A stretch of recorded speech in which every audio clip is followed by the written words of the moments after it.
In the second year of dating Ju Yubai, the crown prince of Hong Kong's elite circle, I was still kept in the shadows. At the Grand Hong Kong banquet, I was the female star performing on stage. Meanwhile, he was the guest of honor being showered with attention in the VIP section. His mother would casually refer to me with just one remark: "She's just a songstress." Yubai knows his limits. When he got engaged to his childhood sweetheart from a prominent family, those close to him asked what would become of me. Ju Yubai gave a careless laugh. "One in Hong Kong, one on the mainland. It's not like I can't afford to keep them both." Later, at the awards ceremony, I announced my temporary retirement from the entertainment industry after receiving the Best Actress trophy. The host was utterly astonished and asked for my reasons. I smiled and gently touched my slightly rounded belly. "I'm in the early stages of pregnancy, and my husband isn't comfortable with me continuing to work." Down in the audience, Ju Yubai, usually so composed and dignified, rose to his feet in a rare display of emotion, his eyes instantly reddening. 1. Ju Yubai was seated in the audience, in the center spot of the first row VIP section. Meanwhile, I stood on the stage, wearing heavy makeup and a thin dress, swaying her hips with a sultry gaze. She performed a classic movie theme song from 20 years ago. As the performance ended, applause filled the room. Ju Yubai gave a perfunctory clap before rising from his seat to leave. The moment he departed, a dozen assistants and bodyguards swarmed after him in his wake.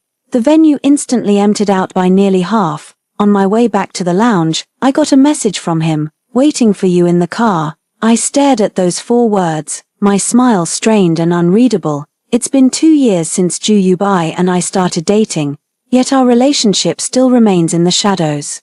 His mother mentioned me during her usual tea gatherings. Her tone was consistently gentle yet detached. "Just some songstress." Yubai knows where to draw the line, and indeed, he knew exactly where to draw the line. Only his closest friends knew I was his girlfriend, but in a setting like that, we were worlds apart. He didn't even glance my way. 2. I took 2 days off from filming specifically for Ju Yubai's birthday. He's been staying at a hotel on the Sheko Peninsula these past few days. When I arrived with gifts, the penthouse suite was already buzzing with activity. "Yubai, is it true that you're getting engaged to the second daughter of the Song family? Even the crown prince can't escape the fate of an arranged marriage." "But Yubai, what about Lin Jingwei? You seem quite taken with her. If you get engaged, do you plan to keep seeing her or break it off?" Ju Yubai let out a soft chuckle. "That's not a problem at all. So you've already made up your mind."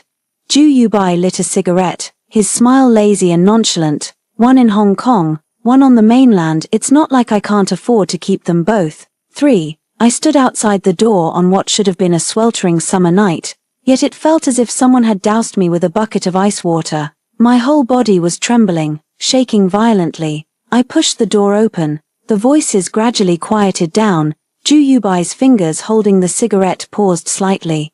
I threw the gift box on the floor and turned to leave. Ju Yubai quickly followed me out. Jingwei, not wanting to talk to him any further, I briskly walked toward the elevator. But just as the elevator doors opened, Ju Yubai grabbed my arm. 4. I lowered my head and forcefully shook off his hand. Ju Yubai grasped it again, his eyes still holding that unshakable calm. "Jingwei, be reasonable. Don't make a scene. Let's break up." "Say that again." "I said we're done, Ju Yubai." I finally lifted my head and looked at him. To be honest, this thought had crossed my mind ever since I first heard his mother speak of me that way. But hearing him say it with my own ears, I knew it was completely over between Ju Yubai and me. "Darling, you know I've never had any real interest in the Song family's second daughter." His tone remained gentle, yet carried a coaxing persuasion with every word. "Haven't you always wanted to work with director Zhong? Let me secure you the lead role in his next project." Ju Yubai had never been willing to pull strings for me before, because that would make people gossip about my relationship with him. And now, "You want me to be your mistress in exchange for the leading role?" I couldn't help but laugh, pushing him away with my hand. "Ju Yubai, I genuinely wish you a happy engagement. Also, from now on, let's not see each other anymore. Lin Jingwei, are you sure you want to cross me?" I stepped into the elevator without looking back. 5. After the breakup, all my business ventures in Harbor City came to a standstill. Meanwhile, Ju Yubai made a grand show of promoting a fresh new starlet, Zhong Jiari. All the resources I lost ended up in her pocket. The opportunity to work with Director Zhong that I had always dreamed of became something she obtained with effortless ease. At the banquet, I watched Zhu Yubai appear with his arm around a triumphant Zhong Jiari. The moment our eyes met, I realized my heart had grown completely still. Setting down my glass, I turned to leave, but Zhu Yubai stopped me. Do you want to come back now? Miss Zhong is young and beautiful. You have good taste. Zhu Yubai frowned slightly. Darling, don't push my buttons again and again. I looked at him calmly. I'm planning to go back to the mainland. Let's just start over from scratch. At least we won't starve to death. Zhu Yubai let out a bitter laugh. Did you really think going back to the mainland would give you a clean slate? Do you honestly believe anyone in the entertainment industry would dare work with you without my approval? My contract with the agency hasn't expired yet. I could return to the mainland, sure, for a termination fee of 30 million. 6. So I had no choice but to stay in Hong Kong. At another banquet, my agent took me to propose a toast. Zhong Jiari stood beside Director Zhong, radiating confidence. With a group of bodyguards and assistants behind her, when she saw me, she whispered something to the director, and his gaze toward me instantly shifted. Moments later, someone came over carrying a bottle of liquor. Miss Lin, finish this bottle, and the female supporting role in Director Zhong's production is yours. I stared at the liquor bottle, then shifted my gaze to Director Zhong. Sometimes, the only way to shatter prejudice is through action, by proving them wrong with results. I reached out and took the bottle. Just as I was finishing my third drink, the banquet hall suddenly fell silent. I set down my glass and looked toward the center of the crowd. A tall, handsome man in a black business suit strode into the banquet hall, surrounded by a group of people who seemed to treat him like the center of their universe. To my greater surprise, Zhu Yubai was following closely behind him, matching his every step. His face wore an expression of deference and caution I had never seen before. Zhong Jiari had appeared behind me without my noticing. 7. Do you know who this is? I turned to find Zhong Jiari smiling mysteriously. Yubai's maternal uncle, the heir to Shenzhen International who controls half of Asia's financial sector. This man is the most unattainable prize in all of Hong Kong, Lin Jingwei. If you manage to win him over, you could rule the entertainment industry. Zhong Jiari's voice was laced with temptation. I knew she had ill intentions, but through my drunken haze, I still found my gaze drifting toward Guan Yanting at the center of the crowd. The man's handsome face was stern and unreadable, yet his presence was terrifyingly formidable. Perhaps because I had been staring at him for too long, his gaze suddenly shifted to my face. The alcohol had dulled my reflexes. Leaving me locked in eye contact with him for a full 2 seconds, I quickly averted my gaze as the dizziness grew more intense. I got up and went to the restroom. The alcohol hit me, and I ended up vomiting miserably. After cleaning up and stepping out, I stumbled upon an unexpected scene. The renowned Triple Crown actress Ju Rong had red-rimmed eyes. She stood frozen mid-motion, clutching a business card with visible awkwardness. Guan Yanting merely stared back with glacial indifference. His eyes devoid of warmth, he made no move whatsoever to accept the card. In the end, Ju Rong walked away wiping tears from her eyes. Guan Yanting noticed me at that moment too. It was just a fleeting glance in my direction. Almost without thinking, I opened my purse, pulled out my business card, and offered it to him. Mr. Guan, I'm Lin Jingwei from Starlight Entertainment. Guan Yanting's gaze drifted down from my face and settled on the card. 8. Then, he raised a brow slightly, his lips curling with amused interest. Following his line of sight, I finally realized, belatedly, that what I'd handed over wasn't a business card at all, but the complimentary room key from tonight's event organizers. I awkwardly tried to pull my hand back, but Guan Yanting reached out and took the card. His slender fingers clasped the room key as his gaze returned to my face, the lingering traces of a smile still playing on his lips. Miss Lin, see you soon. I could only watch helplessly as Guan Yanting pocketed the room key and turned to leave. I rushed after him in stunned silence, wanting to explain myself. Mr. Guan. But his secretary, who was standing behind him, stopped me with impeccable politeness and said gently, Miss Lin, please come with me. I felt it was necessary to clarify what had really happened. 9. So I obediently followed his secretary into the elevator.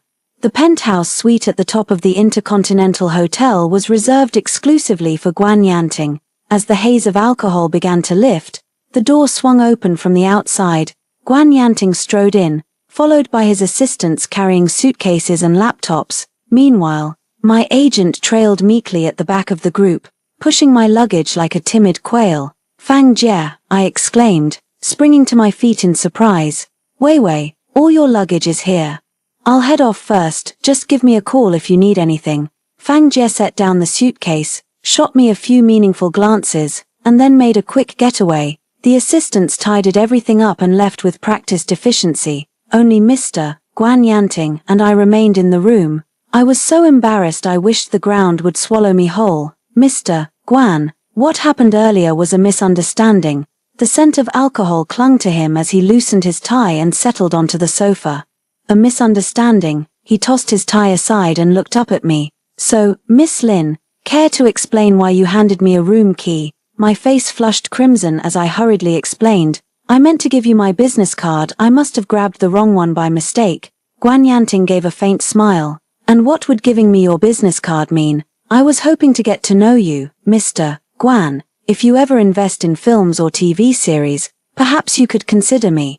My voice trailed off as I slumped my shoulders in defeat. Countless people are vying for his favor. Why would he make an exception for me? I'm sorry for being presumptuous. I sniffled and bowed deeply. Mr. Guan, my apologies for disturbing you. I'll take my leave now, Ms. Lin. Just as I turned to leave, Guan Yanting called out, "Did I say no, Mr. Guan?" I was taken aback. So, you'd actually consider me? Guan Yanting gave a slight nod. I bit my lip and ventured to ask, "Is it possible to be considered without resorting to under-the-table deals?" Guan Yanting's expression relaxed, a lazy smile spreading across his face. "No under-the-table deals are needed, but I have another condition." "What are the conditions?" I instantly became wary. "I need a wife." Guan Yanting's gaze fixed intently on me, his voice deep and unexpectedly captivating.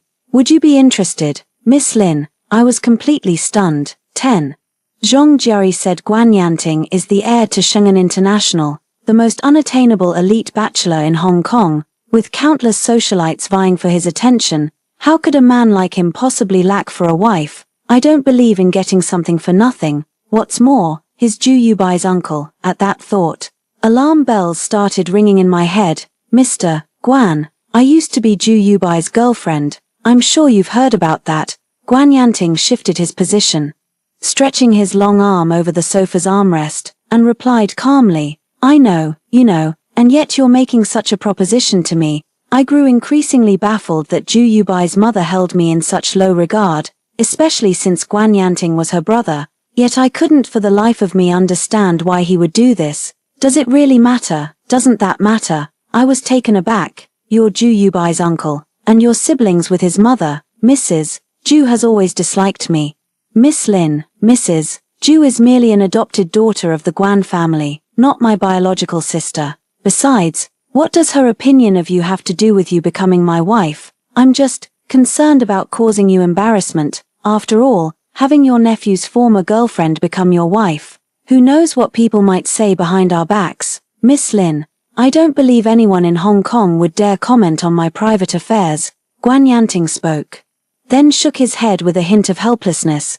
"But the way you kept making excuses to turn me down tonight has left me feeling rather embarrassed. Mr. Guan, that's not what I meant. So you're saying yes? Could I have some more time to think about it?" Guan Yanting glanced at his watch and stood up. "Miss Lin, you're welcome to stay here tonight and think it over. Let me know your decision first thing in the morning. There are 4 rooms here. You may choose whichever one you prefer. Then where will you be staying tonight?" "I'll be staying here as well." Seeing my eyes widen abruptly, Guan Yanting let out a soft chuckle. "Don't worry, Miss Lin. I'll maintain proper gentlemanly conduct until you agree to be my wife." I had thought I'd struggled to fall asleep all night, but to my surprise, after washing up and lying down, I fell asleep as soon as I closed my eyes. 11. Perhaps it was the alcohol. But I slept deeply through the night without a single dream. When I opened my eyes in the morning, my mind gradually cleared. My conversation with Guan Yanting last night remained vivid in my memory. Lying in bed, I was contemplating how to respond. My phone suddenly vibrated. I picked it up and saw that it was Ju Yubai calling. After a moment's hesitation, I answered the call. Where are you? Is there something you need, Mr. Ju? Joyi told me you stopped my uncle in the hallway last night. Ju Yubai let out a mocking laugh over the phone. Jingwei, desperation is no excuse for poor judgment. If you can't even get through the Ju family's front door, what makes you think the Guan family will welcome you? I gripped my phone tighter and tighter, until my fingertips turned pale and bloodless. That casual, dismissive humiliation, that taken-for-granted condescension, it was like a sharp knife plunging straight into my heart. All the blood in my body seemed to be draining out through that wound. I slowly sat up, feeling as if the world had turned upside down. All right, sweetheart, I know you've been through a lot these past few days. Promoting Zhong Jiari was just a momentary impulse. You know you're the one who truly matters to me. Arranged marriages among wealthy families are common, but I promise you, once she gives birth to the child, I'll never touch her again. You'll be the only one for me in this lifetime. Ju Yubai, my voice came out hoarse. In that dazed moment, I couldn't even remember how long it had been since I last called him by his full name. Let's end it here. I don't want to tarnish the beautiful beginning of what we had, and please don't make me regret ever loving a man who could be so wretched and despicable. A long silence hung on the other end of the line. Jingwei, I've never humbled myself like this for any woman before. Why can't you understand I have no choice in this?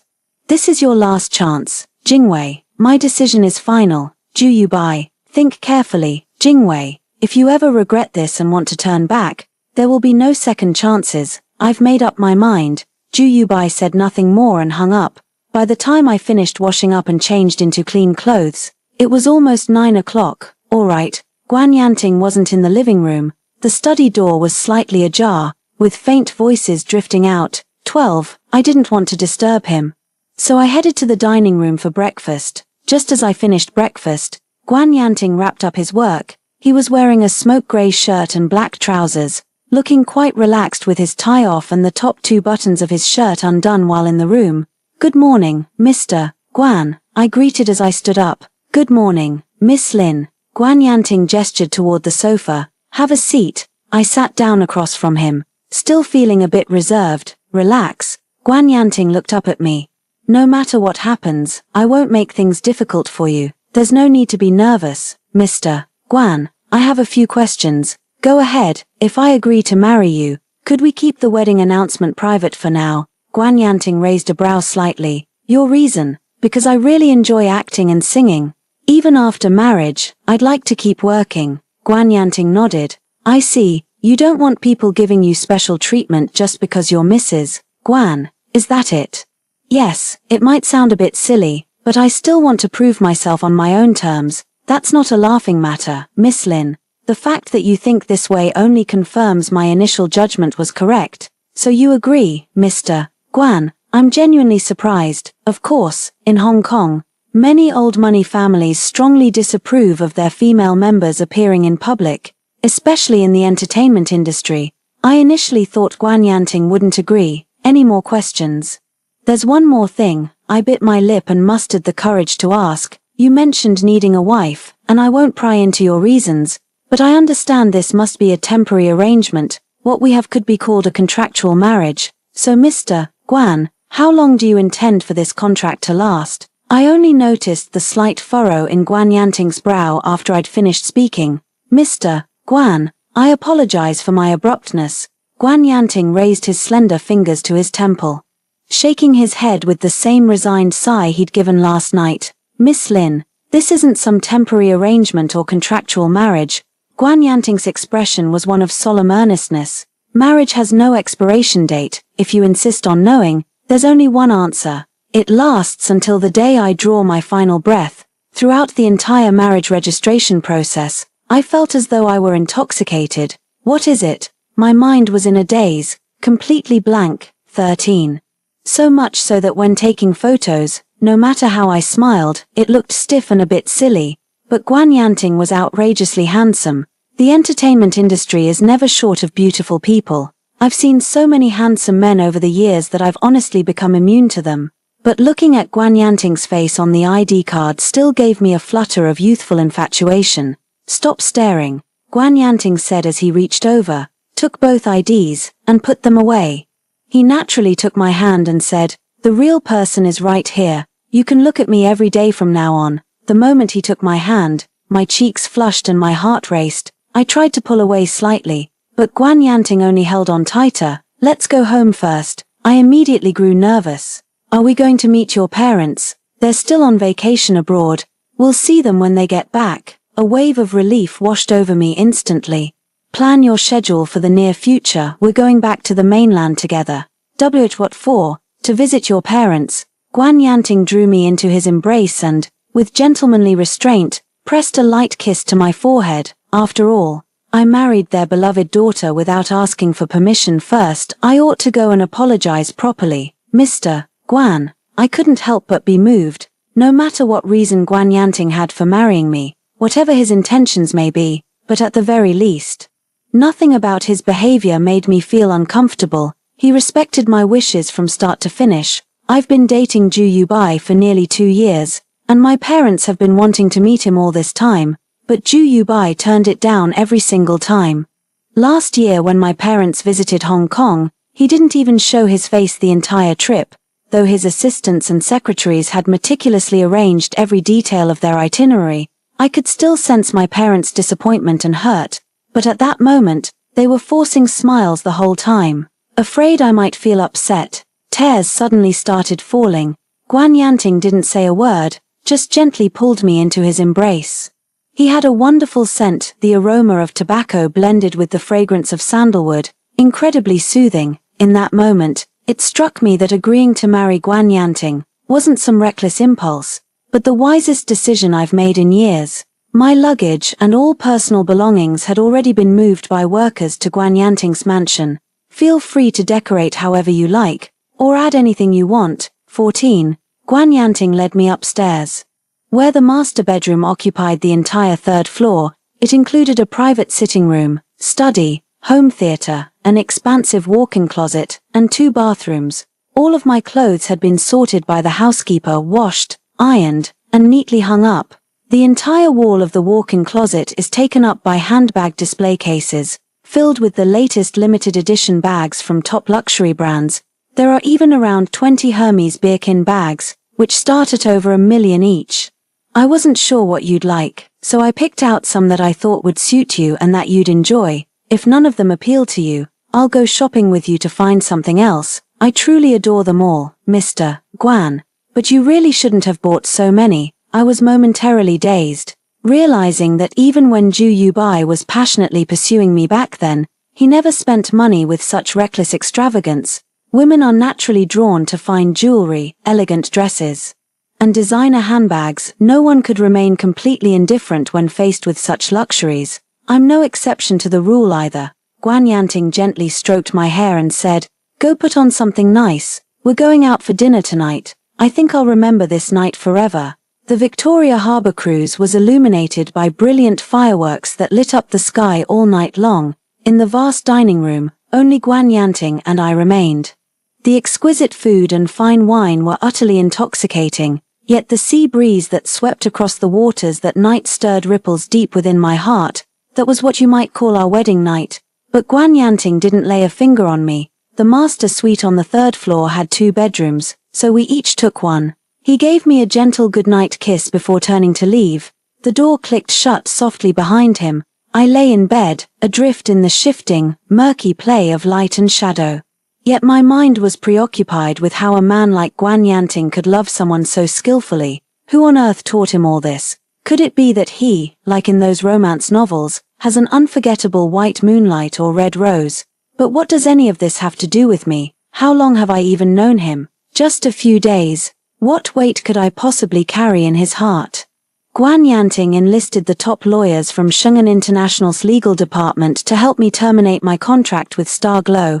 But I didn't take Guan Yanting's advice to join his entertainment company, 15. Instead, I chose to team up with Sister Fang and start my own independent studio. For one thing, I didn't want people to think I was getting special treatment just because of my connection to Guan Yanting. For another, if Guan Yanting and I were to part ways someday, at least my career would remain unaffected. With Sister Fang handling the setup of my studio, I immediately threw myself into auditioning non-stop. Meanwhile, Zhong Jiari had already landed the female lead role in director Zhong's film through Ju Yubai and had started script readings with the cast. There was still a challenging villainous role in the new film, a standout part that was tough to pull off, and director Zhong hadn't yet found the right actress for it.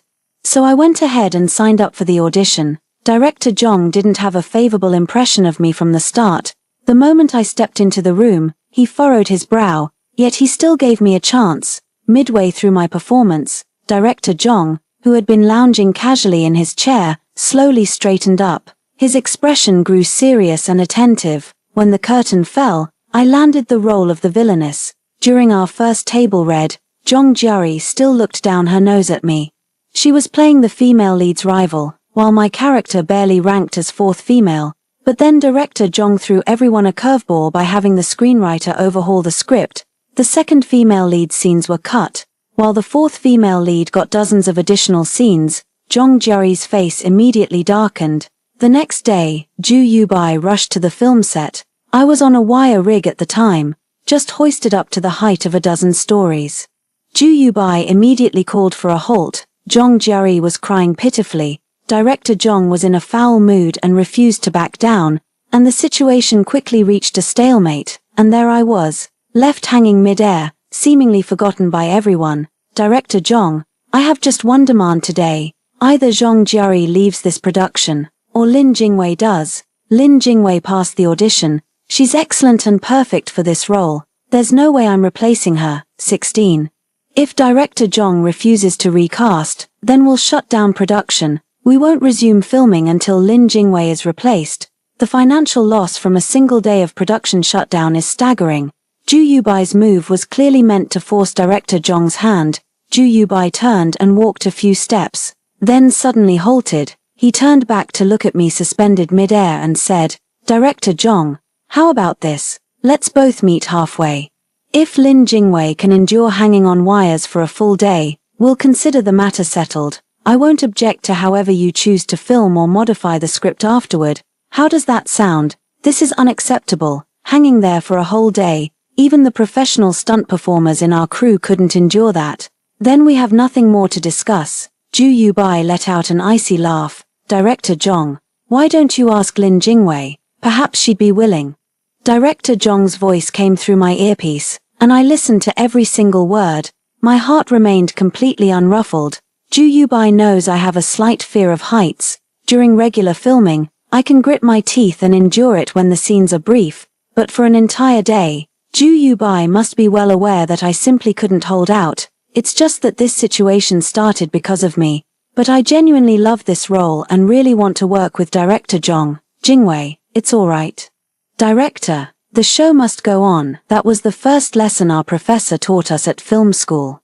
I agree, with hundreds of crew members working on this production, we can't let everything grind to a halt just because of me. Jingwei, I must admit I misjudged you before. You're not just a talented actress, but a wonderful person too. By the third hour, I was already feeling seriously unwell. Since joining the film crew, I've been strictly monitoring my weight. 17. Having only a slice of whole wheat bread and half a glass of milk for breakfast, suspended mid-air. I was already feeling dizzy and lightheaded, with cold sweat pouring down incessantly. My costume had been drenched through countless times. I asked to use the restroom, but Ju Yubai flatly refused. Lin Jingwei, if you just come back to me, I'll let bygones be bygones. I could only manage a week. Feeble shake of my head, Ju Yubai let out a bitter laugh. Fine, have it your way, Lin Jingwei. That goddamn temper of yours will be the death of you one day. He stood up and walked into the lounge. Zhong Jiari followed him out with a smug look on her face. A sharp, piercing ringing started buzzing in my ears, and my head throbbed with splitting pain. At some point, blinding white light started flashing before my eyes, and I completely lost consciousness. When I came to, I found myself lying in a hospital bed. I was dressed in clean, soft pajamas, with an 4 needle inserted in the back of my hand. The air carried not just the scent of disinfectant, but also a familiar, crisp note of sandalwood. My eyes instinctively scanned the room, and sure enough, I spotted Guan Yanting asleep on the sofa, outside the window. The sky had darkened, a whole day had slipped by unnoticed. As I tried to sit up, the slight rustling was enough to stir Guan Yanting awake. He rose immediately and closed the distance to my bedside in just a few strides.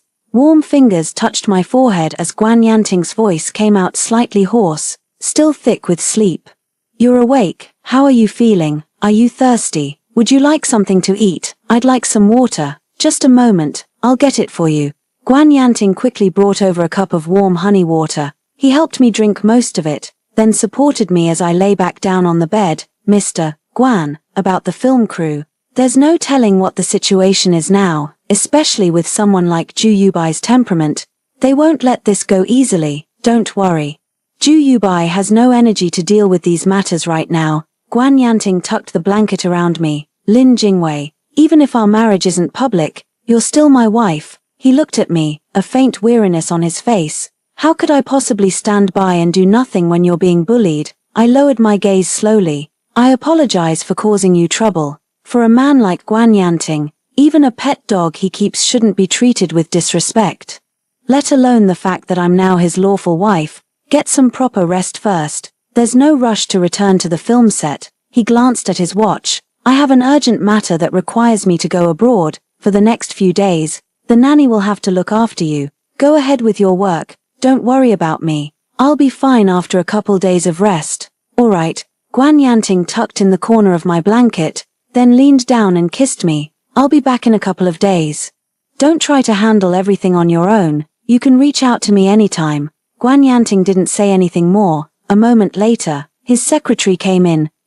After tidying up the computer and scattered documents on the desk, the two of them finally left. "I understand, he looked quite exhausted earlier. He must have learned about my situation while handling official business and rushed to the hospital to take care of me." I stood there lost in thought. A pang of regret and sorrow tugging at my heart. My original intention was to draw a clear line between us and avoid troubling him as much as possible. Yet in the end, I still ended up causing him inconvenience, and now, at this late hour, he has to rush off to catch a red-eye flight abroad. A pang of self-reproach washed over me. Still, he seemed to have genuinely fulfilled his duties and obligations as a husband, and what had I ever done for him? The day Guan Yanting returned from his business trip happened to be when I wrapped up filming. Today's shoot was a pivotal scene where I played a drunken seductress who assassinated the drama's main antagonist, 18. When the call came, I rushed out without even removing my makeup, just throwing on a coat. My face was still heavily made up, and I reeked of alcohol. The moment the car door opened, Guan Yanting frowned slightly and asked, "How much have you had to drink?" I had a bit more to drink for the shoot. My steps were still unsteady as I got into the car. Guan Yanting reached out and steadied me. "Let's get you home first." Then he told the driver, "Drive slowly." Even so, the slight jostling was unavoidable and made me feel a bit queasy. Guan Yanting pulled me into his arms, and my makeup ended up smudging his shirt. "Mr. Guan, I think I've stained your clothes." As dusk fell, the light inside the carriage grew hazy and indistinct. Guan Yanting brushed aside the curly strands of hair at my temple with his fingers. "What do you call me, Mr. Guan?" "Lin Jingwei." "Think carefully. What should you really call me?" Perhaps it was the alcohol, or perhaps it was the irresistible allure in his voice. I leaned into his embrace, closed my eyes, and whispered in the softest voice, "Honey." Guan Yanting lowered his head and kissed me, unlike before, when it was just a fleeting brush against my forehead. Instead, he gradually deepened the kiss, his tongue exploring until I melted helplessly into his arms. That night, Guan Yanting didn't go to the other room. When I stepped out of the shower, I felt a bit nervous and pulled up the silky quilt, wrapping myself completely in it. 19. Yet in that intimate darkness, I widened my eyes and clenched my hands. I didn't know what I was nervous about, nor what I was anticipating or afraid of. It wasn't until Guan Yanting stepped out of the bathroom and stood by the window. "Aren't you afraid you'll suffocate under there?" He pulled back the blanket, and I nervously kept my eyes shut, my eyelashes fluttering. I didn't dare to look at him at all. Jingwei. Guan Yanting, however, made no further move. "If you're not ready yet, we can wait." Guan Yanting. I opened my eyes and looked at him. "Have you ever been in love before?" "Yes," Guan Yanting replied without hesitation. Just as I thought, I wasn't wrong. Just like how I too have a past I'd rather not look back on. A man like him, with his background, experiences, and age, how could his emotional world be a blank slate? But could someone like him also yearn for something beyond his reach? But all that is in the past now. Don't you like her anymore? Guan Yanting didn't answer. Instead, he leaned down and kissed me again. Are you that eager for me to like someone else? 20. I shook my head in a fluster. No, it's just, I was thinking that if you had someone you liked, it'd be better if I didn't get too involved in your life. But you're already my wife. His lips brushed against my earlobe. Unless you don't want to fulfill your duties and responsibilities as my wife. Lin Jingwei, close your eyes. Oh, I didn't. I obediently shut my eyes, and Guan Yanting's hand gently settled on my waist. Let me know if you feel uncomfortable anywhere. I always thought that with Guan Yanting's serious demeanor and career-focused nature, he probably wouldn't be too keen on intimate matters, but I never expected that this man, who always appeared so disciplined and proper in public, 21, I never imagined I'd have such a moment of reckless abandon. Guan Yanting, we still have 2 scenes to shoot tomorrow. I was completely exhausted, yet he showed no signs of stopping. Are you only thinking about the shoot? What about me? Guan Yanting let out a displeased hum, yet the force of his thrusts suddenly intensified. I couldn't help but moan softly. Guan Yanting, what did you call me? Guan. The name Guan Yanting shattered on my lips before I could even utter it, his impact scattering the sound. In the end, I could only manage a trembling whisper. Husband. Good girl. Say it again. Husband. Lin Jingwei. Guan Yanting lowered his head and kissed me deeply. You must always call me that from now on, understand?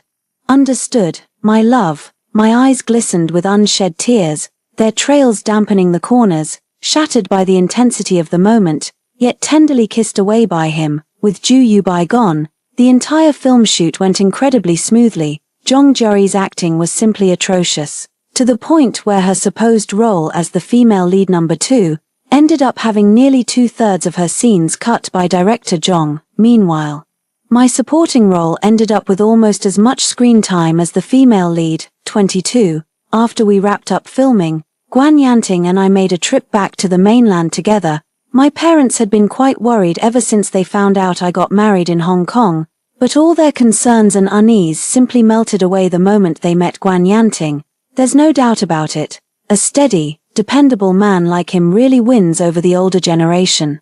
My mom especially. They say a mother-in-law grows fonder of her son-in-law the more she sees him. My mom was so over the top. She only had eyes for Guan Yanting and nearly forgot about me, her only daughter. Guan Yanting was incredibly thorough with the formalities, providing all the betrothal and wedding gifts and gold jewelry, practically filling our entire living room. Even I was surprised by how thoroughly prepared he was.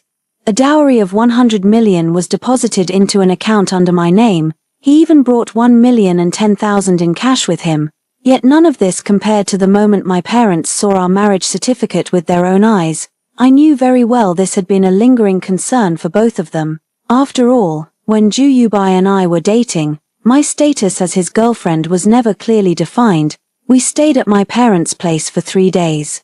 And Guan Yanting devoted himself wholeheartedly to keeping my parents company during that time. Besides playing chess and fishing with my father, he even accompanied my mother to the market every day and took the dog for walks along the way. My mom is so thrilled with her new son-in-law, she wants to shout it from the rooftops. 23. When someone asks her the price of potatoes, she beams and says, "How did you know this is my son-in-law? Just look at him, isn't he dashing?" When people ask how old our dog is during walks, she gives completely unrelated answers. My son-in-law is from Hong Kong and not even 30 yet. Isn't he more handsome than any movie star? I was laughing so hard I could barely stand. Yet Guan Yanting somehow managed to maintain perfect composure. He stood obediently beside my mother, letting all the aunties scrutinize him from head to toe while offering their unsolicited comments. Only then did my mother finally take her precious son-in-law home, completely satisfied. My mom was practically in floods of tears when we returned to Hong Kong. Guan Yanting has a real knack for charming elders. He had my mom smiling through her tears in no time. When he invited them to spend the new year in Hong Kong, her sadness about parting instantly vanished. After getting back to Hong Kong, I went straight into filming with the crew. Director Jong's praise for me gradually built up a strong reputation. Meanwhile, Ju Yubai was swamped with the company's overseas affairs. Not even having a chance to return to Hong Kong, I started getting more and more film offers. By the time Director Jong's film was released, I had already shot a movie and a TV series, and even released 2 new singles. The film received excellent feedback after its release, particularly for the morally ambiguous supporting female character I portrayed. It garnered countless praises, earning near-unanimous acclaim from both critics and audiences alike. Director Jong privately told me that I stood a strong chance of winning Best Actress for this role. He also invited me to star in his next film, insisting the leading female role was mine for the taking. But just then, I unexpectedly collapsed in the recording studio and was rushed to the nearest hospital. I was pregnant, just 6 weeks along, due to long-term dieting. My pregnancy wasn't progressing well. The sudden collapse was caused by low blood sugar during the recording session. Yet, when I found out I was pregnant, my first thought was, 24, what was Guan Yanting thinking? Does he even want this child? After all, there was once a woman he truly loved. We never really talked about having kids before we got married. I had this uneasy feeling I couldn't quite put into words. Yet deep down, there was a glimmer of hope. The hospital room door swung open, and Guan Yanting walked in with a serious look on his face. My heart sank. Guan Yanting, Lin Jingwei. He walked to the bedside, sat down, and looked at me rather sternly. Didn't you realize your period is late? It's always been irregular before, so I didn't pay much attention to it. I whispered an apology. Guan Yanting, I'm sorry. Have I caused you trouble again? According to my agent Fang Jie, she called Guan Yanting immediately after I fainted. At the time, Guan Yanting was in a meeting. He interrupted it as soon as he got the call and rushed to the hospital, even running 3 red lights along the way. He's never been one to lose his composure like that. No matter how big the issue at work gets, he handles it with perfect composure and efficiency. I've already talked to you twice about this extreme dieting for weight loss, but you just wouldn't listen. The camera adds 10 pounds, it's just one of those unavoidable things. I've already told Xu Fang to put the work on hold for now. No, Guan Yanting, we had an agreement. I'm not leaving the industry, I want to keep working. But now, I'm not stopping you from working. After you've given birth and recovered, you can act or sing, whatever you want. But not now, Lin Jingwei. You must put your career on hold. Do you really want this child? Why would you ever think I wouldn't want our child? I lowered my head, the words lingering on the tip of my tongue yet impossible to voice. I'm afraid that one day, our story will turn into some cliché straight out of a novel. If the woman he truly loves ever comes back, he'd abandon me and our child without a second thought. Honestly, I'm not completely against this outcome. I just don't want an innocent child to get caught in the crossfire. Guan Yanting, I've been thinking if we didn't have a child, you could end our marriage whenever you wanted. But with a child in the picture, it would be rather cruel to him, after all.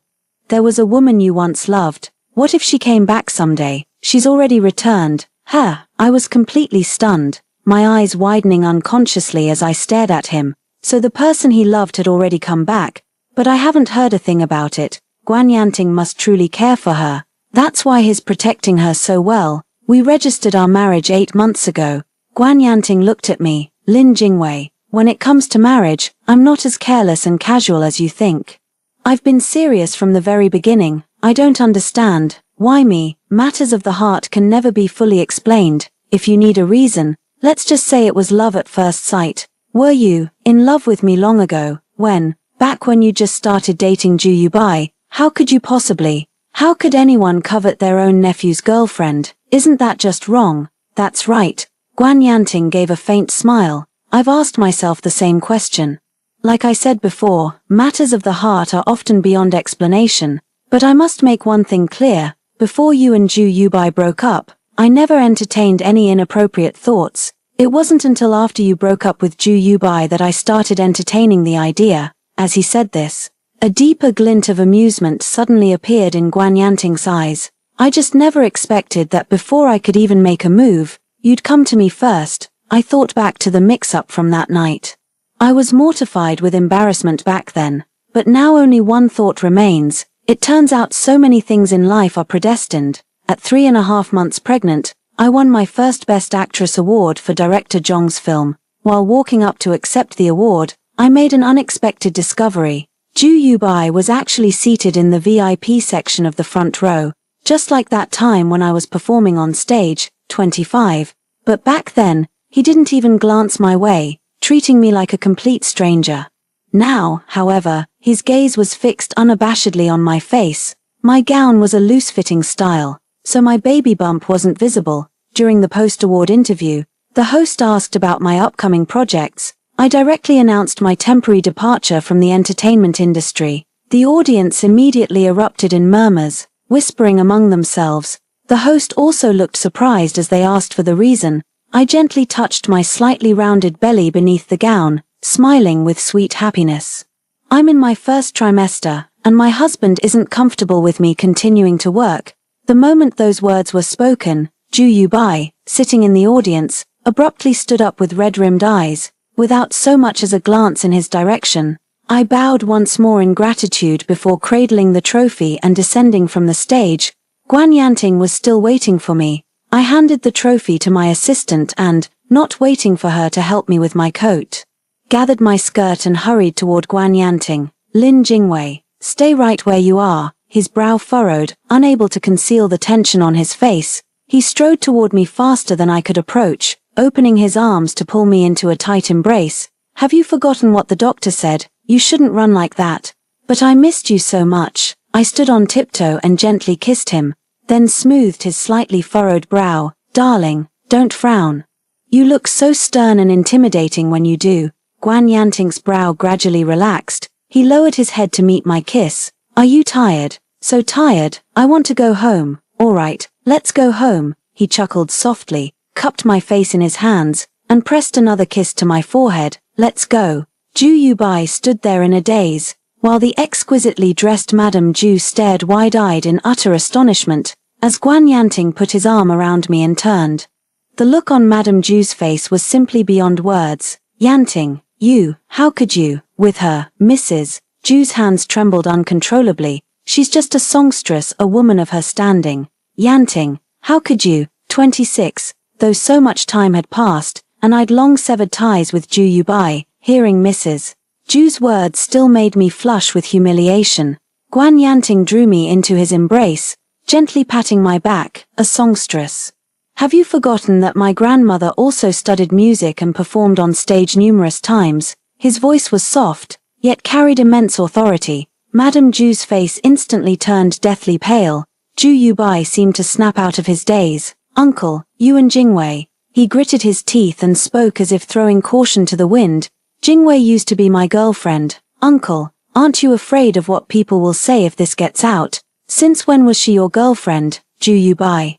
In those 2 years, did anyone in all of Hong Kong know about your relationship with her? But everyone close to me knows. So what? You can't do this, uncle. You can't use your seniority to take Jingwei away from me. If I recall correctly, 3 months ago at the Guan family banquet, the patriarch declared that your mother is no longer an adopted daughter of the Guan family. So, how could you possibly call me an elder, uncle, young Master Ju, from now on? You may address me as Mr. Guan. After saying this, Guan Yanting didn't look at the two people in front of him anymore. He put his arm around me and turned to leave. Ju Yubai and Mrs. Ju wanted to say more, but were stopped by Guan Yanting's bodyguards. He took my hand and led me to the car. Once inside the car, I couldn't hold back any longer. Why is Mrs. Ju no longer considered an adopted daughter of the Guan family? The old man has long been dissatisfied with her, over the years. She's used her status as an adopted daughter of the Guan family to do who knows how many shady things. It's just that Grandma was very fond of her when she was alive, so the old man has been putting up with it all this time. Later, when the critical remarks she made about you reached the old man's ears, he flew into a rage on the spot. Was it because of Grandma? Half of it was because of Grandma, and the other half was because of you. The very first song you performed on stage when you debuted was the Fisherman's Song, my grandmother's favorite piece before she passed away. Guan Yanting said this while smiling and gently stroking my cheek. The old man said you sang beautifully, and your voice even resembled my grandmother's. He used to listen to you sing that song quite often back then, so that's how it all connected. No wonder Guan Yanting brought me to the Guan family back then. Because of me, the elders were all very warm and friendly towards me, especially the old gentleman, who looked at me with a beaming smile, full of affection. I leaned against Guan Yanting's chest, his warm palm resting on my lower abdomen, gently caressing. The car moved smoothly, heading in the direction of our home. In that hazy state between sleep and wakefulness, I asked Guan Yanting, "So what do you like about me?" "So many things, I can't even put them into words." His answer wasn't particularly romantic, yet it made my heart swell with sweetness. Affection defies explanation. If you asked me what I adore about Guan Yanting, I couldn't pinpoint it. Yet here I am, cherishing, relying, and trusting, every moment. I long to see him, every moment. I yearn to be by his side. I fell asleep in his arms, just like me. In my drowsy state, I felt Guan Yanting's kiss land by my temple. Even in my sleep, the corners of my lips curled into a smile. The end. Story 2. On my last day before the promotion, my boyfriend suddenly handed his junior colleague a major client. I saw red and confronted him hysterically. He just coldly spat out "We're done" before slamming the door. My instinct was to chase after him. Bullet comments suddenly flood the screen. "Sweetie, you're being silly, he didn't mean any of that. He's literally downstairs right now, wearing out his phone screen waiting for your call. One ring and he'll come running up." "Exactly. You were so busy with that client today you nearly missed his birthday. He only gave the project to your junior out of spite. Now he's downstairs slapping himself with regret. Call him and that promotion's yours tomorrow. So's your doting boyfriend. Look how hard he's biting his lips. I want a boyfriend this devoted too, sweetie. It's raining outside. How can you bear to let him stand there getting soaked?" Sobs. The male lead is so devoted. I'm totally shipping them. I gradually calmed down and drew back the curtains, only to find the street below completely empty. On social media, Jiang Zechuan posted a photo blowing out candles with his junior Wen Sui. I mocked myself. Those 8 years were truly wasted.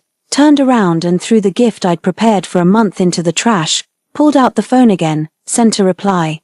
"Annual salary, 1 million, if acceptable. Start in 3 days. Instant reply came. Deal, 1. I breathed a sigh of relief upon receiving the confirmation. I promptly started packing my belongings. Yet suddenly, barrage comments reappeared before my eyes. No, sweetie. Don't say things you don't mean. The male lead just hadn't heard from you. And when his junior mentioned her pipes were leaking, he went over to help.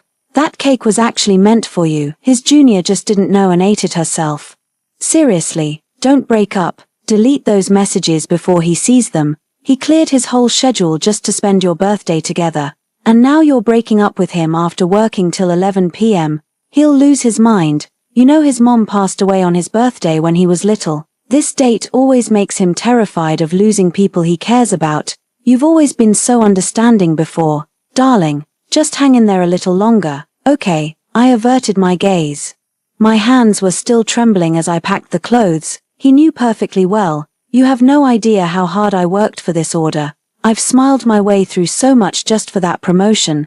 How much have you been drinking again? To secure this deal, I even spent a whole month picking up the client's kindergarten kid for them. The mischievous kid told our neighbors I was their family servant. My face burned with humiliation, but I gritted my teeth and endured it, just when it seemed about to succeed. I suddenly got word that the deal had been given to Wen Sui, Miss Jiang. I'm really in a difficult position here. When signing the contract, that so-called general manager GU of yours insisted on giving the deal to that Miss Wen. It's just, I'm terribly sorry. My blood ran cold when I saw the message. I rushed home and immediately confronted him about why he did it. But he just gave me an icy stare. He dropped the word breakup and walked out. If it weren't for the live comments, I wouldn't even know why Jiang Zechuan did this. He's always like this, threatening to break up over the slightest disagreement. Told me to get lost. I took it seriously the first time. My heart ached for so long, until I finally caved and sent him that pleading message. Then Jiang Zechuan appeared before me in an instant. He held me tight. "Jiang Wan, words spoken in anger don't count. Promise you'll never leave me, no matter what I say, please." I didn't mean it every time I threatened to break up. I just wanted you to love me more. "Jiang Wan, I can't live without you." That night, we nearly went through an entire box of condoms. He used to be so dramatic. I could understand his insecurities when he kept threatening to break up. Time and again I forgave him. Time and again I comforted him. But why, just why did he have to treat me like this again, right at the most critical moment of my promotion? When he clearly saw how hard I was working, yet he could do it so effortlessly, wiped away all my efforts in an instant. Even worse, they're holding my future hostage, the one thing I truly care about, staring me down until I lowered my head. Ji Yuzichuan, have you ever thought, I get hurt too, I get tired, that I might just give up, too? I used to consider Ji Yuzichuan as the most important person in my life, because that year in high school, his mother left right after celebrating his birthday with him. This sent Ji Yuzichuan into a downward spiral that lasted ages. With college entrance exams approaching, he completely lost motivation and started spending every day at internet cafes. I stayed by Ji Yuzichuan's side every day, trying to steer him back on the right path, but my earnest advice fell on deaf ears. One late night as we were leaving an internet cafe, a homeless man stalked us and nearly dragged me into the bushes. That day, Ji Yuzichuan almost beat that homeless man to death. That was the day he held me in his arms and whispered, "Jiang Wn, promise you'll never leave me." Feeling the warmth against my neck, I solemnly made that promise. That summer when I was 18, those words became etched in my memory, and yet, took it to heart. I gave up my dream school to follow him to the humid south. He inherited the family business, while I quietly started from the bottom, steadily climbing step by step, to become someone who can rival him.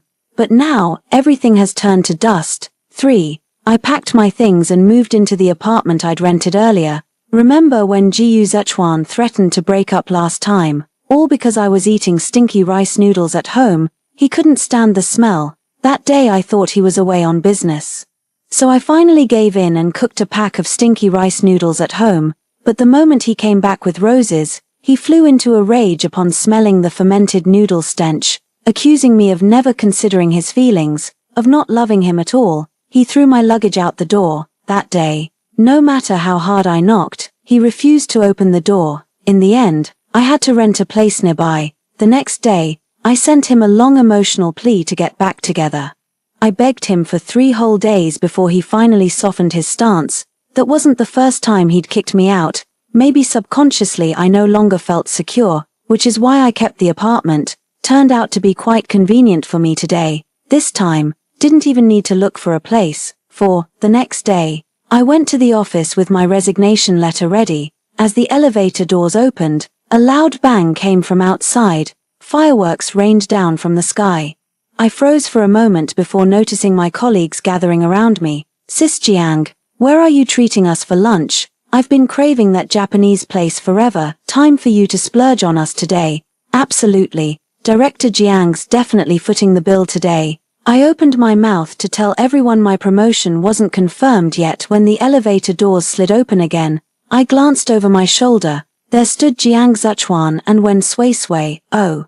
Sister Jiang's celebrating before the promotion's even official." Wen Sui's gaze swept over the celebratory confetti in everyone's hands before settling on me with an inscrutable half-smile. "See, Mr. Gu, didn't I tell you, Sister Jiang would stoop to anything for that promotion, right?"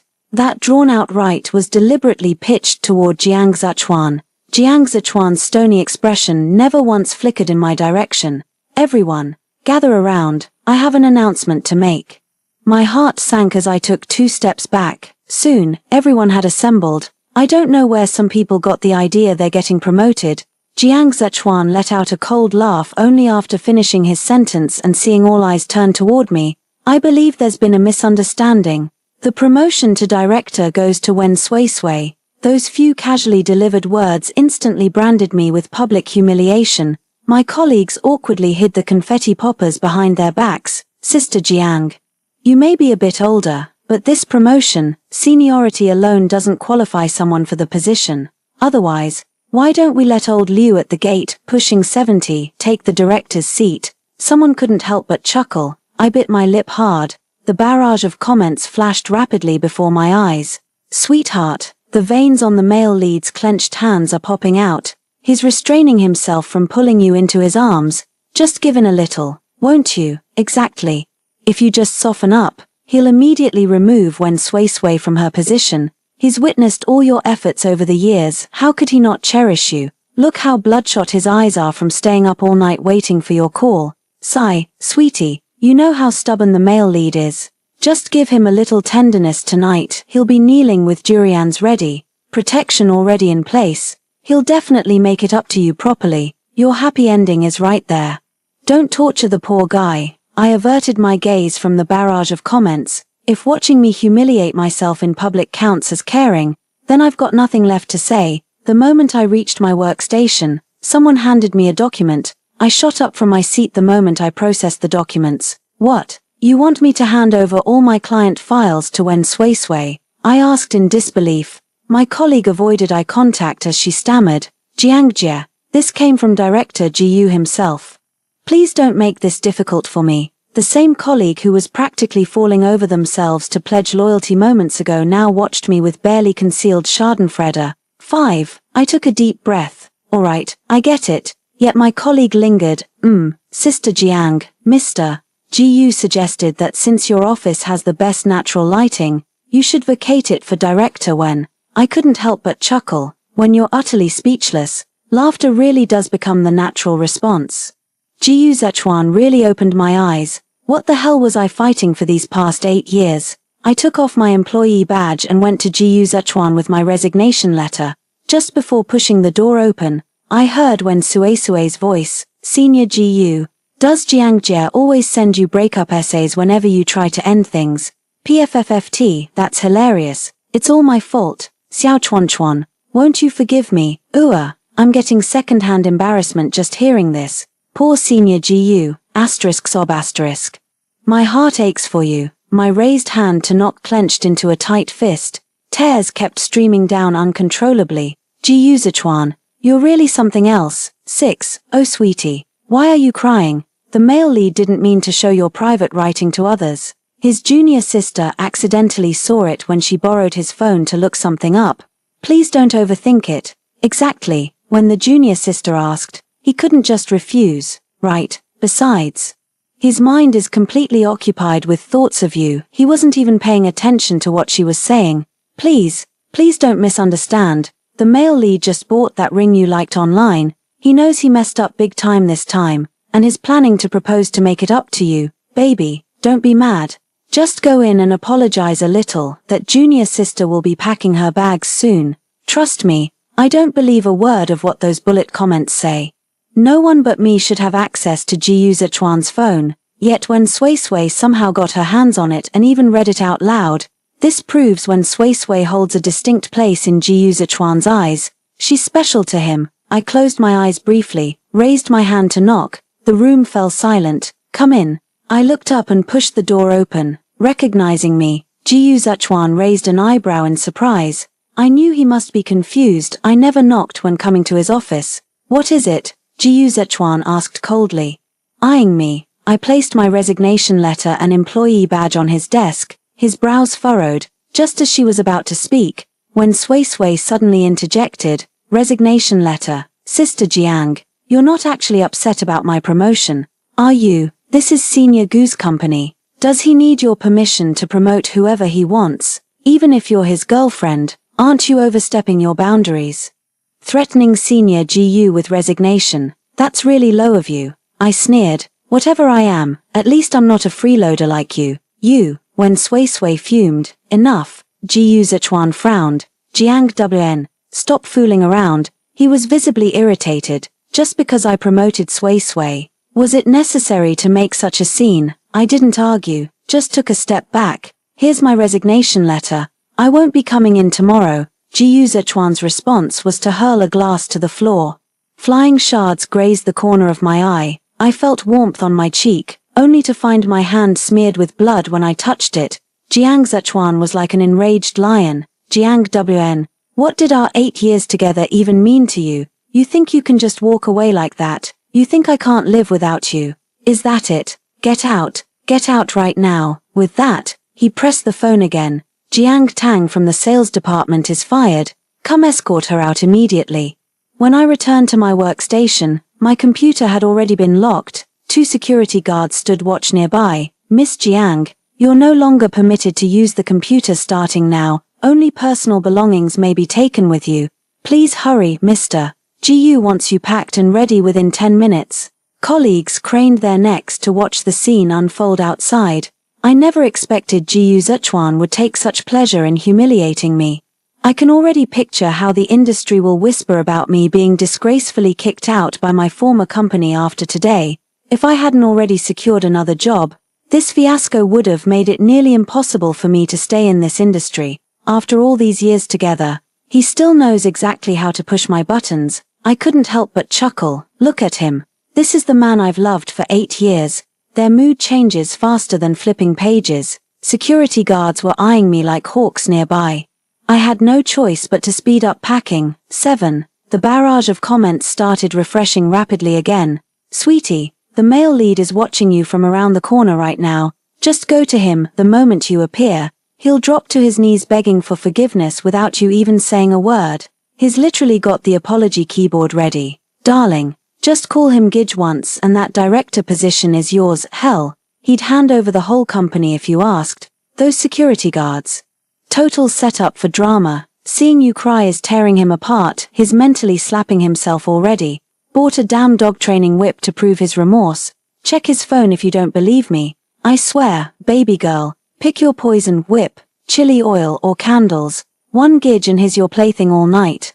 However you want him. I stared blankly at the barrage of comments, let out a cold laugh. Miss Jiang, after you. I was practically shown the door. The sun blazes outside our office.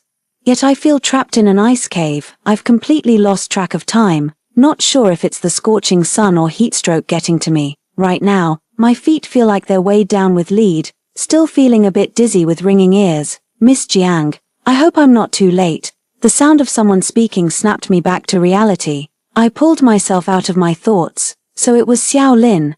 Xiao Lin took the box of personal belongings from my hands, placed it in the back seat. Then gently pulled me closer. Miss Jiang Wan, with that $1 million salary, how about treating me to dinner? The dull ache in my heart eased slightly. I nodded instinctively. We had hot pot for dinner. We kept eating for 2 solid hours. The fiery Sichuan hot pot brought tears to my eyes. We went through 2 whole packs of tissues. Xiao Lin finally dragged me out of the hot pot restaurant only when I couldn't eat another bite. Xiao Lin turned out to be GU Zhechuan's company's biggest rival. Countless times, I've gone toe-to-toe with him at the negotiating table, neither gaining the upper hand, just to land a single contract. We'd grovel like servants for months, always on call for the client's every whim. In the end, the client just handed the project to their relative. Seeing Xiao Lin equally dejected, I handed him an ice pop in silent solidarity. Nothing much, just didn't want him to get worked up. Then he insisted on adding me on WeChat to transfer the money, later. He kept half-jokingly suggesting I quit and join his company, even offered to give me half the company. I kept putting it off. Now, he's my boss now. The new boss is really considerate. When he noticed I was feeling down, he drove me an hour to the seaside. After spending half a day by the seaside, my pent-up emotions seemed to ease considerably. On our way back, Xiao Lin asked if I'd have any issues starting the job early. I groaned in despair. Turns out their whole day of hospitality was just bait to make me start grinding immediately. But I agreed anyway, for $1 million. 8. Being familiar with Xiao Lin's company operations and personnel, I didn't even have time to grieve when I got home. Just before bed, I got a call from GU Zhechuan's brother. Sis, Zhechuan's had too much to drink. Could you come pick him up? He keeps calling your name, we can't handle him anymore. After a pause, I replied, we've already broken up. The line went silent for a moment, then came a laugh, light and flippant. Sis, how many times has Zhechuan threatened to break up? Yet he always caves the moment you sweet-talk him. You actually took it seriously. Look, I'm handing you the perfect out here. Hurry over before Zhechuan really loses his temper this time. No amount of sweet-talking will fix it. I stared blankly at the disconnected phone. Even GU Zhechuan's closest friends never imagined I'd actually leave him. When the phone rang again, I instinctively picked it up. Someone had just shared a video in the group chat. Senior brother, since you already asked your wife to pick you up, why are you still holding me? The speaker was Wen Sway Sway. GU Zhechuan's languid voice responded, You wouldn't understand. This is called dog training psychology. When she arrives, if she apologizes and I forgive her, she'll become completely mine. No amount of scolding or hitting could drive her away. I've been perfecting this move for 8 whole years. Take notes, rookies. With that, Jiyu Zhechuan tilted when Sue's chin and crushed his lips against hers. I flung my phone away in disgust, nearly vomiting. Sweetheart, don't buy his act, his all talk. Truth is he'd crawl on his knees for you.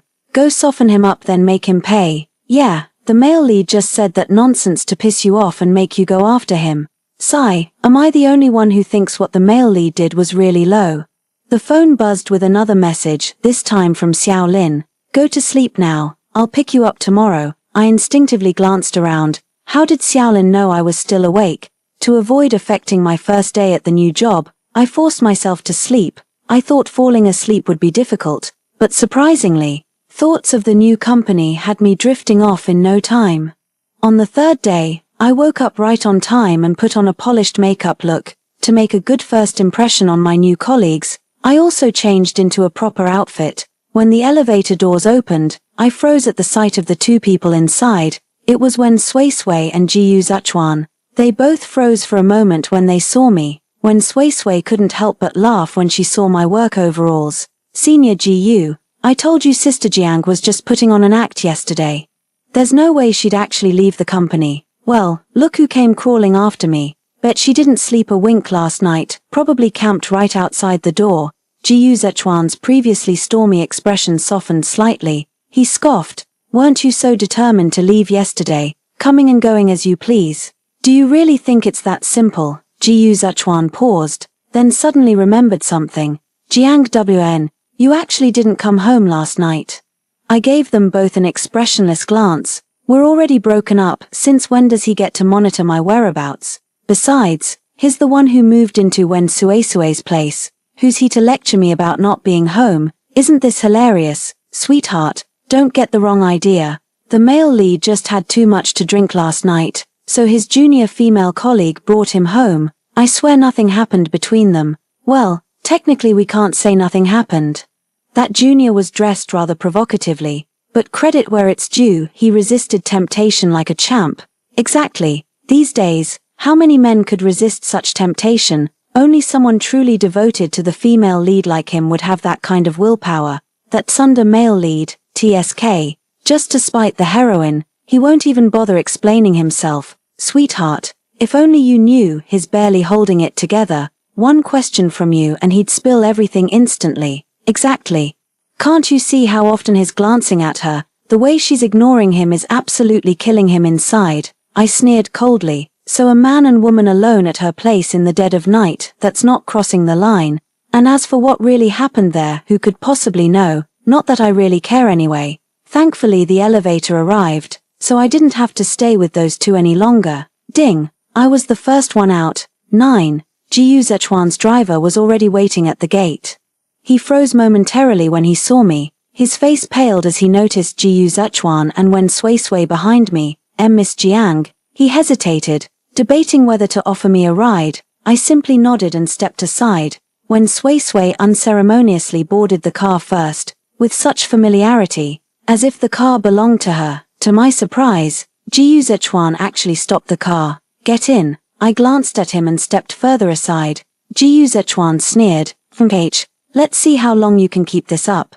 The car door slammed shut in my face as the vehicle sped away. I sighed, realizing this place wasn't livable either. Moments later, a Maybach pulled up in front of me. Had breakfast yet? Xiao Lin shoved a carton of milk and some bread into my hands. Didn't have breakfast this morning, so I'll dig right in. Shortly after eating, we arrived at the office. Xiao Lin took me up to the 50th floor, then formally introduced me to the company's executive team. He said, I'm a partner. The executives seemed to have known about this for a while, and no one seemed displeased. After the meeting, I held myself back repeatedly before finally going to find Xiao Lin.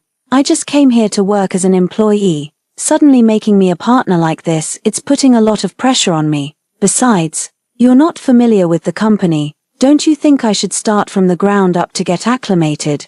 Xiao Lin gestured for me to sit. After competing against each other for so many years, No one understands your capabilities better than I do. What's more, didn't I already mention bringing you on as a partner last year? I froze. Who would have thought Xiao Lin's words that day were actually true? Sensing my unease, he continued, Jiang WN, you're Jiang WN after all. That Jiang WN who'd go 2 days without sleep, stubborn as an ox camping outside clients' doors just to steal deals from me. Only as my partner could someone like you fully unleash your potential. My eyes burned. Xiao Lin's message was clear. He was giving me free rein to operate. He handed me another personnel list. Pick anyone you want from here, but in 3 months, I want to see the most elite team. Can you deliver? I agreed without hesitation. 10. My place is a bit far from the office, so I'm planning to move closer. When I was apartment hunting, Xiao Lin also recommended a few places to me. I picked one that's reasonably priced and conveniently close to work. Xiao Lin came to help on moving day. I hired movers too, and they had everything packed up and relocated to the new place within 2 hours. Then I dove headfirst into work with my newly assembled team, pulling all-nighters left and right, though all-nighters might not be entirely accurate. Thanks to Xiao Lin's stellar logistics support at the very least, we never had to worry about food during those late nights. Colleagues joked that Xiao Lin had done a complete 180. He wasn't like this before, cold and aloof like some unattainable flower on a high peak. Now he's constantly around the office, playing mother hen to everyone, which has left quite a few jaws on the floor. But the silver lining is that the newly formed team held their own against the company's top squad in their very first month. This is a promising start. That evening, Xiao Lin treated us to late-night snacks. My colleague booked that viral restaurant. Apparently it's been trending lately. Xiao Lin and I arrived last. When we arrived, our colleagues had already ordered and were waiting. Xiao Lin went to park the car. Since it was a colleague's birthday, I carried the cake and went in first. Before I even reached the entrance, someone stopped me. It's Wen Sui Sui and Jiyu Zachuan. Wen Sui Sui was also carrying a cake, but her words were dripping with sarcasm. Jiang WN, I was wondering how long you could keep up that tough act. What's the matter? Finally reached your limit.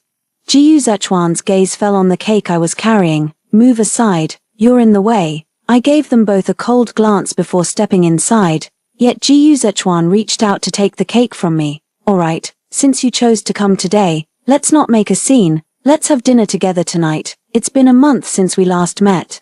To my surprise, I found myself completely unfazed when facing him again. They say it only takes 7 days to change a habit, so after this sleepless month, I've truly broken the habit of following Jiyu Zechuan around. Now when I see him with Wen Sui Sui, I feel absolutely nothing, but he must have misunderstood something. I dodged Jiyu Zechuan's outstretched hand. This isn't for you. Jiyu Zechuan frowned. Jiang WN, stop fooling around. He reached out to take the cake again. Suddenly, a hand shot out and blocked Jiyu Zechuan's movement. President Jiyu, what are you doing? Xiao Ling pulled me back with a protective arm around my shoulders.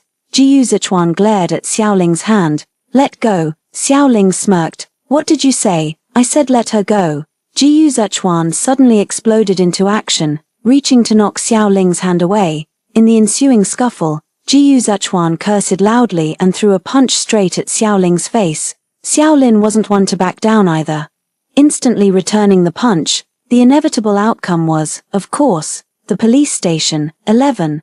Both ended up battered and bruised. It was classified as mutual combat, heart-aching. When Sui Sui bought a bottle of ice water to soothe Jiyu Zechuan's bruised face, Jiyu Zechuan impatiently shoved the person away. He looked at me coldly and commanded, Wanwan, come here. Xiao Lin instinctively stepped forward, shielding me with his body. You, Jiyu Zechuan nearly flew into another rage. Jiang WN.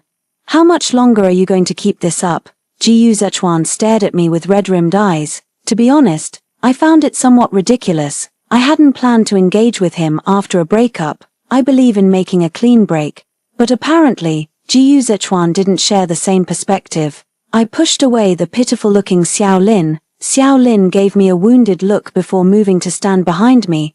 I stared calmly at Jiyu Zechuan. What exactly do you think I'm making a fuss about? Jiyu Zechuan froze. I added, don't you remember, we broke up, you said it yourself, a month ago. Jiyu Zechuan seemed to recall something, his face suddenly paling. I continued, not only did we break up, but I also quit my job, and to be honest, when you kicked me out of your company, it wasn't exactly an amicable parting, Ji Yuzichuan anxiously tried to explain, but I cut him off again. Ji Yuzichuan, for the past 8 years, I've given you my all without ever wronging you in the slightest.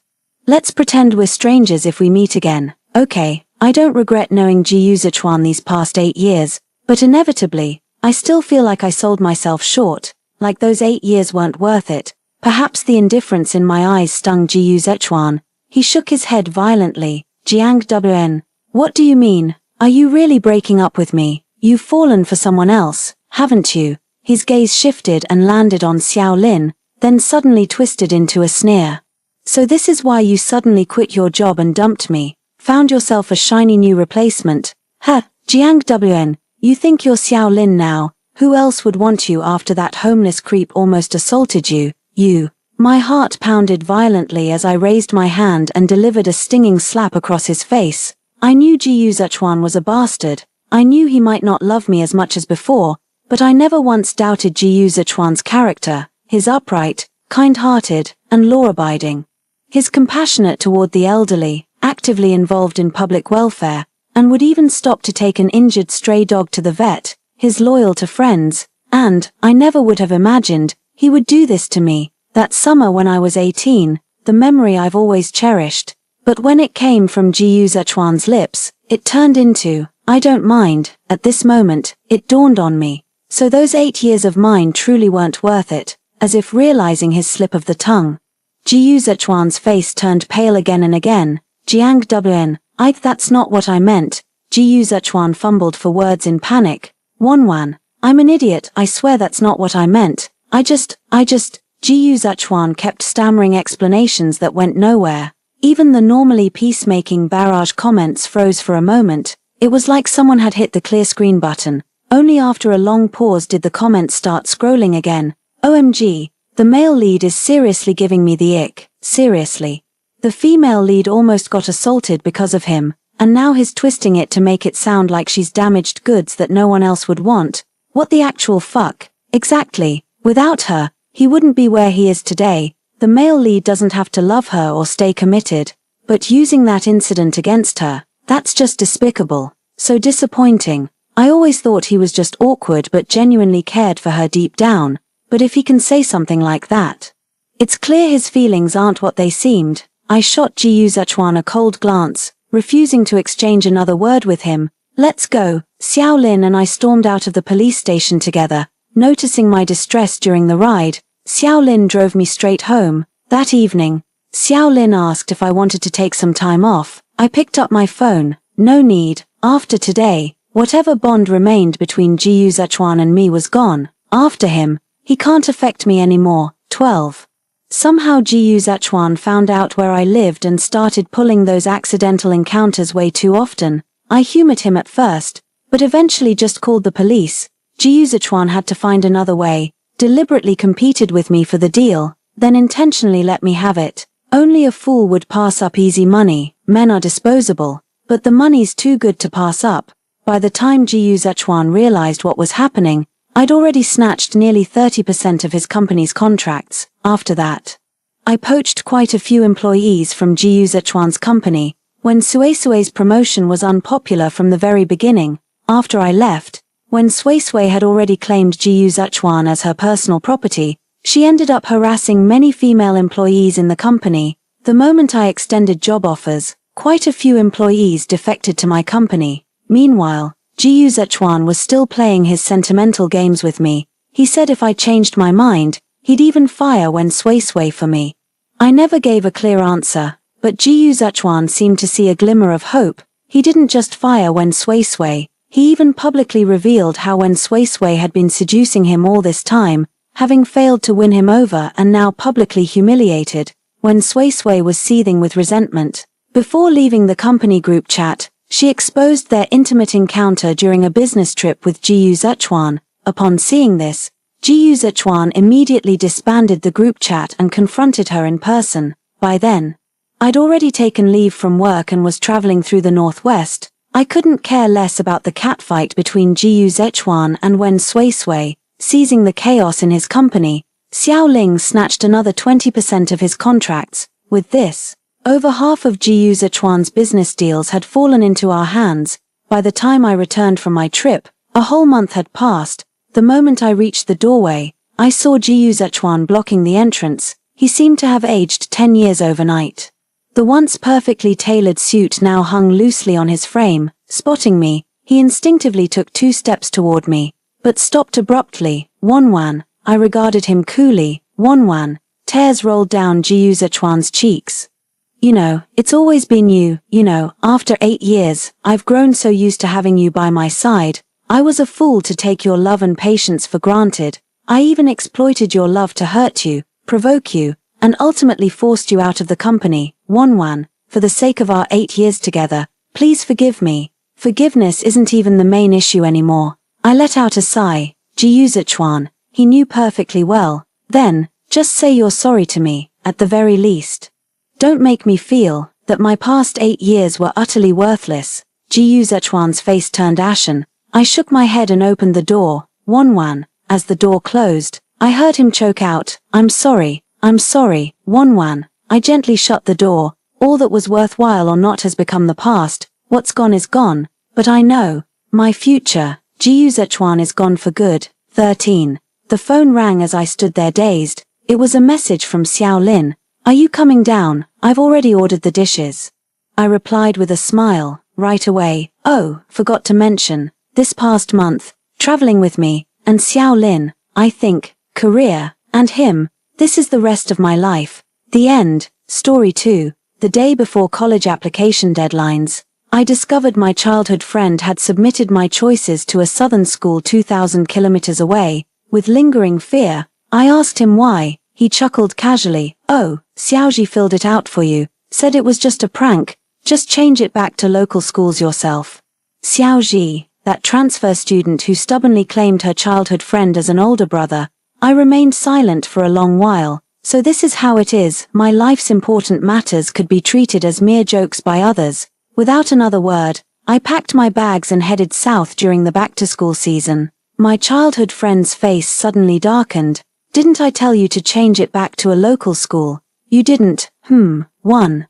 When I discovered my first choice university was CUHK 2,000 kilometers away, a chill ran down my spine. I'd clearly asked Lu Xingzhou to help me apply to HIT so we'd attend the same university.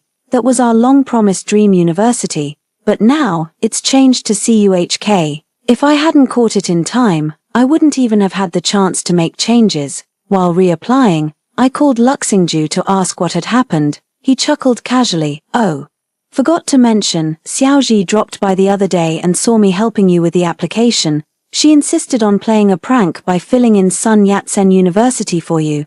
The deadline's tomorrow anyway, just change it back to Harbin Institute of Technology yourself. Lu Xingzhou offered the explanation airily, as if it were the most trivial matter. I pressed my lips together, staring at SYSU in the application field with indescribable bitterness. Still, I asked Lu Xingzhou.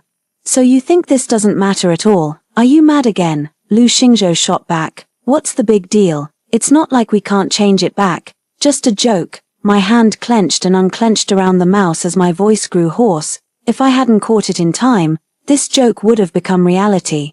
Zhu Ji is committing a crime here. I could even sue her. Lu Xingzhou's voice hardened involuntarily as he snapped. Ji Wei, you're being utterly unreasonable. It's just a prank.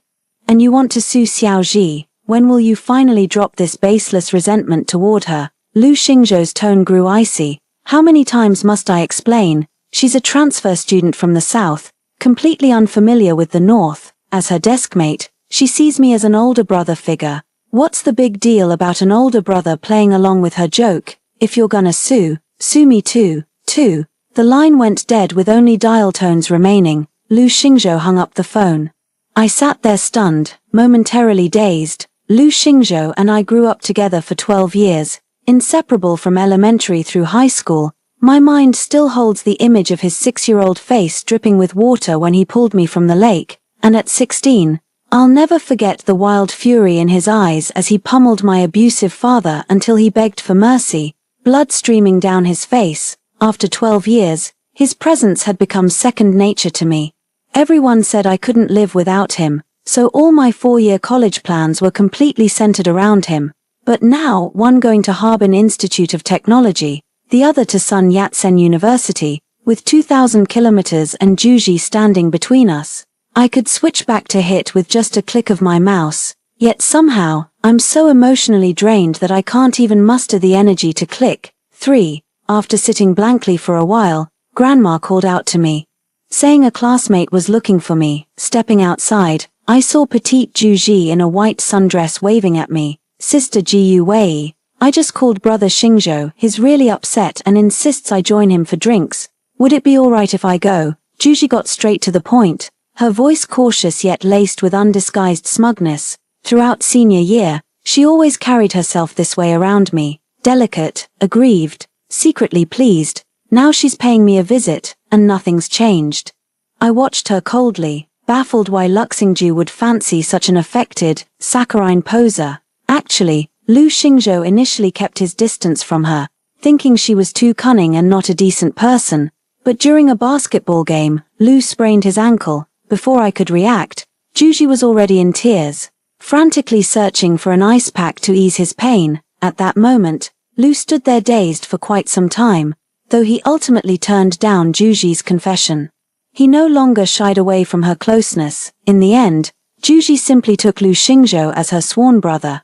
The whole school knew Lu Xingzhou had gained a little sister from the south. As for me, I earned a new nickname, the Northeastern X. That nickname had everyone in stitches. Even the usually stoic Lu Xingzhou couldn't help but laugh. Still, he patted my head reassuringly. You're not an ex-wife, you'll always be the one and only. So, am I still the one and only now? I gave a self-deprecating chuckle, meeting Juji's gaze head-on. She looked at me timidly and asked again, Sister Guwei, may I accompany brother Xingzhou for drinks? I won't go if you mind. Before I could respond, Lu Xingzhou approached from nearby. Frowning with displeasure, he said, Xiaoji, I told you to come find me. Why are you bothering Guwei? Oh, I wasn't sure if I should go drinking with you, so I came to ask Sister Guwei. Juji fidgeted nervously. Terrified of angering Lu Xingzhou's expression softened as he tousled her hair. Silly girl, why bring Gu Wei into this? When I ask you to drink with me, just drink. But, Juji hid her delighted smile. Still feigning hesitation with exaggerated coyness, Lu Xingzhou shot me a resentful glance. See how considerate Xiaoji is of your feelings. And you can't even take a joke. Pathetic. He always thought Juji tampering with my college application was just some harmless joke. Me getting angry means I'm the one at fault. But why should I be the one at fault? I pointed at Juji and yelled, she cared about my feelings. That bitch caused nothing but trouble throughout our entire senior year. How shameless, bringing you breakfast, writing love letters, and confessing right in front of me, playing dumb all day. Shamelessly calling you brother. You'd think she's stuck in her QQ space era. All sister to my face but wishing I'd drop dead behind my back. Makes me sick just looking at her. With every insult, Juji's expression grew stiffer. Finally, she lowered her head and began to sob uncontrollably, her whole body trembling. Lu Xingzhou glared at me with a stormy expression. Are you done yelling? When did you become such a shrew? Or do you actually want to be the stereotypical bitter ex-wife from the Northeast? 5. I froze, feeling an inexplicable pang in my chest. So even Lu Xingzhou would use that derogatory nickname for me. The unspoken message was clear. Are you trying to break up? Once we're through, I'll officially become his Northeastern ex-wife. I raised my head and stared at Lu Xingzhou for a long, long time. It feels like traveling through time, reliving our bittersweet 12 years together.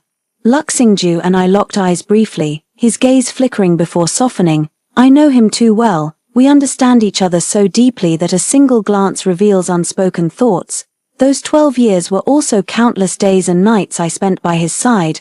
They were the nights I stayed awake wiping his feverish brow with warm water. They were the blisters I got making his favorite braised pork belly. They were the stars he watched every weekend, lying with his head in my lap. We've never been apart from each other, nor have we ever scolded one another. But this time, Lu Xingzhou seemed different. Though his tone softened, he still stood up for Juji. Xiaoji is being gracious about this. Just apologize to her and we'll consider the matter closed. In an instant, 12 years of memories were crushed like fragile glass in an unseen fist. I stopped looking at him and smiled with quiet resolve. No, Lu Xingzhou's gentle expression darkened into storm clouds. Gu Wei. You're testing my limits. Since when did Lu Xingzhou ever have limits? Oh right, I forgot, he does have principles. I used to be his principal, he never tolerated anyone bullying me. Too bad his principles are so flexible, now it's Juji who matters. Suddenly everything feels so pointless. I turned and walked away. Suit yourself. Lu Xingzhou clenched his fist and led Juji away as well. 6. Back in my room, I found myself staring at the college application form again. It's getting late, just 2 more hours until midnight. After midnight, my college preference choices will be permanently locked. I'll have no choice but to attend CUHK. Yet I didn't make any changes, just stared at the screen in silence before searching everything about CUHK, everything about Southern campus life. Before I knew it, the clock had struck midnight. The deadline for college entrance exam applications has passed. To my surprise, I feel unexpectedly calm now compared to my initial panic. Turns out not attending the same school as Lu Xingzhou isn't the end of the world. I shut down my computer just as my bestie Linlin video called me, her face flushed with anger. Gu Wei, guess who I spotted at the bar? Lu Xingzhou and Zhu Ji, along with their sycophantic entourage. They were playing Truth or Dare, and it looked like Lu and Zhu were about to kiss. Linlin angled her camera toward a corner while stealthily moving closer herself. There he was, Lu Xingzhou. Surrounded by his classmates, they egged him on wildly. Come on, Lu, pick someone to kiss and make it a 3-minute French kiss. Lu Xingzhou looked exasperated, while Zhu Ji beside him had turned beet red. Since she was the only girl present, Zhu Ji was inevitably his only option. But at the critical moment, a sleazy guy chimed in with a twisted idea. You could always call for backup. Lu, with your options, it's either kiss Zhu Ji or summon your ex-wife. Haha, right, the drama begins. The classmates went wild with excitement. Zhu Ji pouted and instinctively slipped her arm through Lu Xingzhou's. Lu Xingzhou didn't seem to mind. He ran his fingers through his hair in frustration, hesitated for a moment, then pulled out his phone. Zhu Ji's face instantly paled. Without even glancing at her, Lu Xingzhou dialed my number. I answered the call to hear Lu Xingzhou's stern voice. I've calmed down now. I was too harsh earlier. Come find me. Apologize to Xiaoji. And I'll play Truth or Dare with you. I remained silent, my expression icy. Lu Xingzhou frowned. Speak up. Is saying sorry really that hard for you? Not hard, impossible. That'll never happen. Just like I'll never set foot in it again. Fine. Keep being stubborn if you dare, Lu Xingzhou snapped. I'm playing Truth or Dare with Xiaoji now. Wanna know what we're doing? I hung up without responding. Meanwhile, her best friend Linlin called back on video, on screen.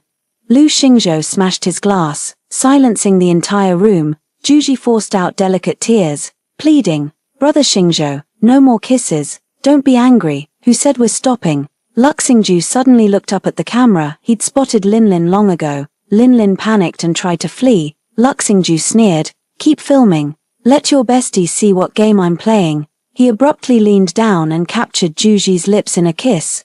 Zhu Ji went weak all over. Instinctively wrapping her arms around his waist, her face flushed crimson. The classmates erupted in rowdy cheers. Whoa, that's hot. My heart still gave a painful squeeze, like scattered cotton fibers suddenly gathered by giant hands for a fleeting moment. The wind came, scattering the cotton fluff once more. I ended the video call and walked downstairs with immense relief. Grandma, could you prepare some chili sauce jars for me to take to school? Southern cuisine is so bland, how could I survive without chili sauce? 7. I know adjusting to the South isn't easy. Hot sauce is just the icing on the cake. What really matters is my own effort. So the next day, I took Linlin to a famous Cantonese restaurant in town. Consider it a sneak peek of Cantonese charm. Linlin looked shocked. After how Lu Xingzhou treated you last night, you still have the appetite to eat out. I chuckled. Why wouldn't I? Food is the paramount necessity of life. Cantonese cuisine may seem mild at first, but its subtle natural sweetness grew on me unexpectedly. In high spirits, I found myself humming a tune on the way home. Reading my expression, Linlin probed again. Over him already. Looks like Luxingju and Zhu Ji are officially together. I remained silent. Passing by the park lake, I told Linlin to head back first while I wandered into the park myself. Standing by the shore to feel the breeze, even as a child, I loved coming here. Whenever my parents fought, this place became my sanctuary. That year when I was 6, my mom ran out of the house in tears, and my father turned around and slapped me across the face. I came here for the breeze too. Back then I didn't understand the meaning of death, just felt exhausted and scared, then inexplicably jumped into the lake. Young Lu Xingzhou happened to pass by and dragged me out, for the first time. I realized someone actually cared about me, so the naive girl became the boy's little shadow. We played hide and seek by the lake, watched people fish, shared snacks, and drank from the same bottle. When puppy love blossomed, we'd visit the lakeside pavilion on weekend nights to gaze at the moon and stars.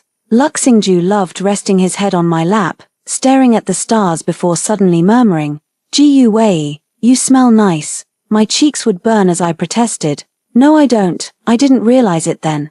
But the air was already thick with unspoken tension, and the shape of love began taking form in my heart. When I was 16, Lu Xingzhou came to my house and saw my father beating me again. He charged forward like a madman, throwing punch after punch at my father's face. As blood splattered onto me, I felt no fear, just stared transfixed at Lu Xingzhou, unwilling to blink. I want to watch over him for the rest of my life. So, can I really let him go? 8. Truth is, I just can't move on. It was Ju Ji who helped me through. She transferred schools during senior year and stubbornly claimed Lu Xingzhou as her brother. After that, I became the only one stargazing on weekend nights. Every weekend I'd go stargazing alone. Though perhaps it wasn't really about the stars, we weren't kids anymore. I just wanted to ask Lu Xingzhou out, but he'd always say he was watching movies, shopping, or breakdancing, and there'd always be this overly sweet giggle coming from beside him. 1 month before the college entrance exams, I went back to the lakeside pavilion. This time I didn't invite Lu Xingzhou, just sat there quietly gazing at the stars. A large hand suddenly grabbed my collar, reeking of foul alcohol breath. My father had returned from out of town. He caught me and started hitting me. "You damn brat. The college entrance exams are right around the corner and you're still fooling around. Think I won't discipline you?" Without another word. He slapped me twice across the face. I think he's deliberately getting back at me, because back when Lu Xingzhou beat him up, the Lu family stepped in to settle things. Fearing the Lu family's influence, he left town for work. Tonight he came home wasted, ready to settle old scores and new grudges. I was trembling with fear, my vision blurred as the metallic taste of blood filled my mouth. "You little slut, hooking up with random men at this age, even getting them to hit me. No wonder your whore mother abandoned you." My father threw me to the ground and kicked me twice. Goddamn, the more I think about it the angrier I get. Coming home to no one opening the damn door. "Why the hell did you change the locks? I'll beat you to death." I don't know how I made it through. I woke up in the hospital. The doctor told me to call my family. Someone needed to come sign the paperwork. My father had run off. My grandmother was back in the countryside. I was completely alone. I had no choice but to call Lu Xingzhou. 11 calls later, he still didn't pick up. I thought he was asleep, until I saw Juji's social media update. She posted a photo with Lu Xingzhou taken in her bedroom, where he lay shirtless on her bed. OMG, my drunk brother just forced his way into my bed. So gross. This post probably won't go public. It's set to only me visibility.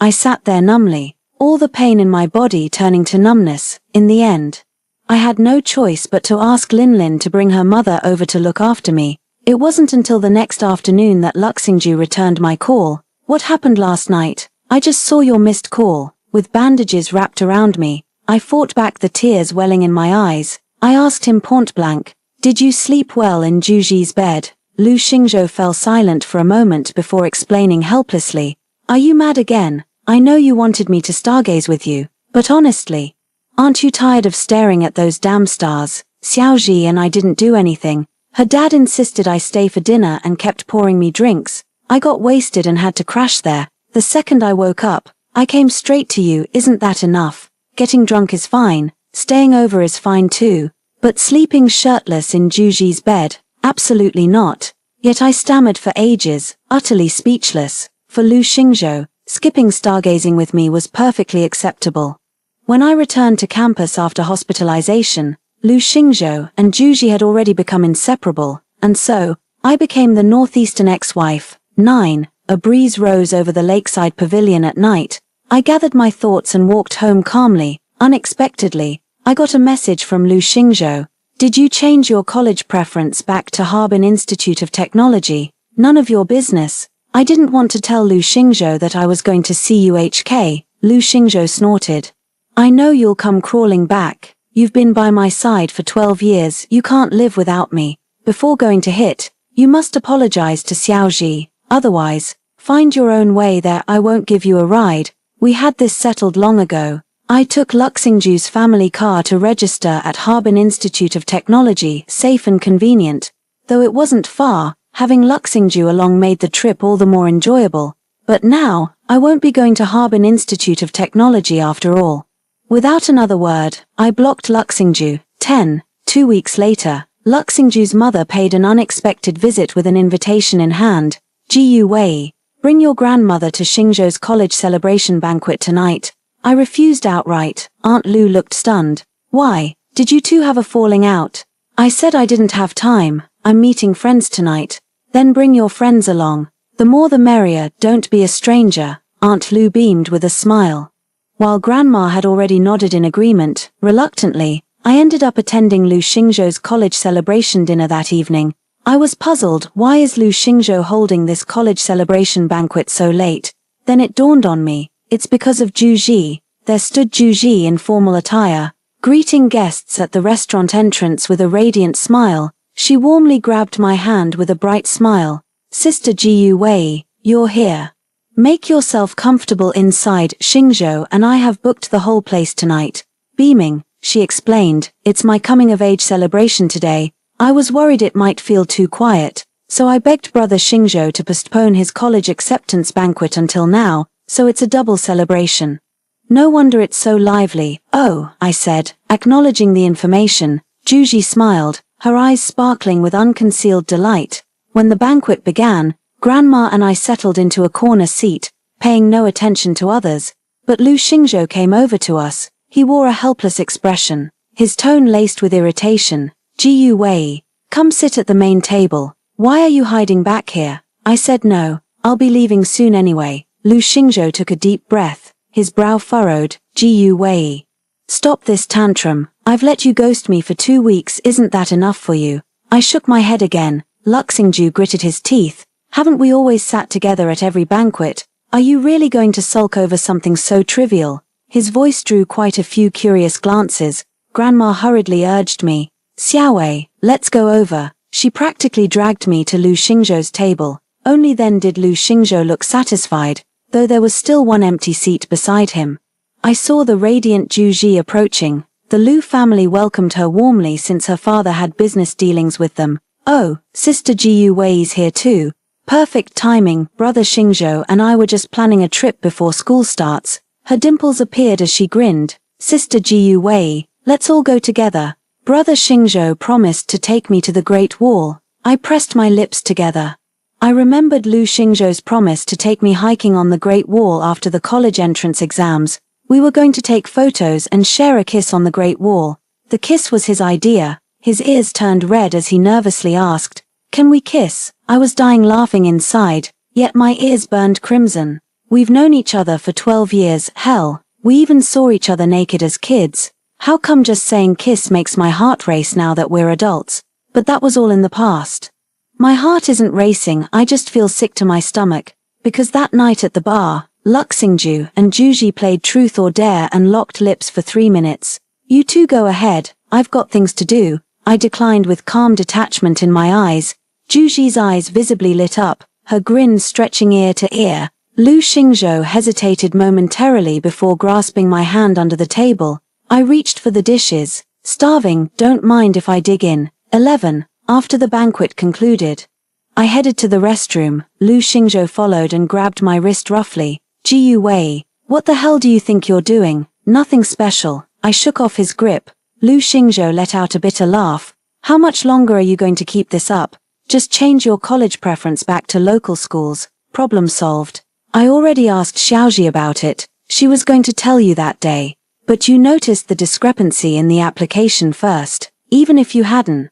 She would have told you anyway. Really, if I hadn't found out, Juji would have come up with a million excuses. She'd never have told me. I grunted. How very kind of her. Cut the sarcasm. I'll pick you up at 9 tomorrow morning. We're hiking the Great Wall like I promised. He stormed off without another word. 12. At 9 the next morning, I peered down from my window. Lu Xingzhou and Juji, carrying their luggage, kept glancing upstairs. I remained motionless. Lu Xingzhou called out to me, and I drew the curtains shut. Jiyu Wei, you'll regret this. Lu Xingzhou was fuming with rage. If you're this stubborn, then go to Harbin Institute of Technology by yourself. He took Juji to hike the Great Wall, and posted a whopping 15 moments updates that same day. Juji appeared in every single one of them. Lin was so shocked she nearly spit blood, and made sure to show me. Took my little sis to hike the Great Wall. Let this Southern Belle experience what real sweating feels like.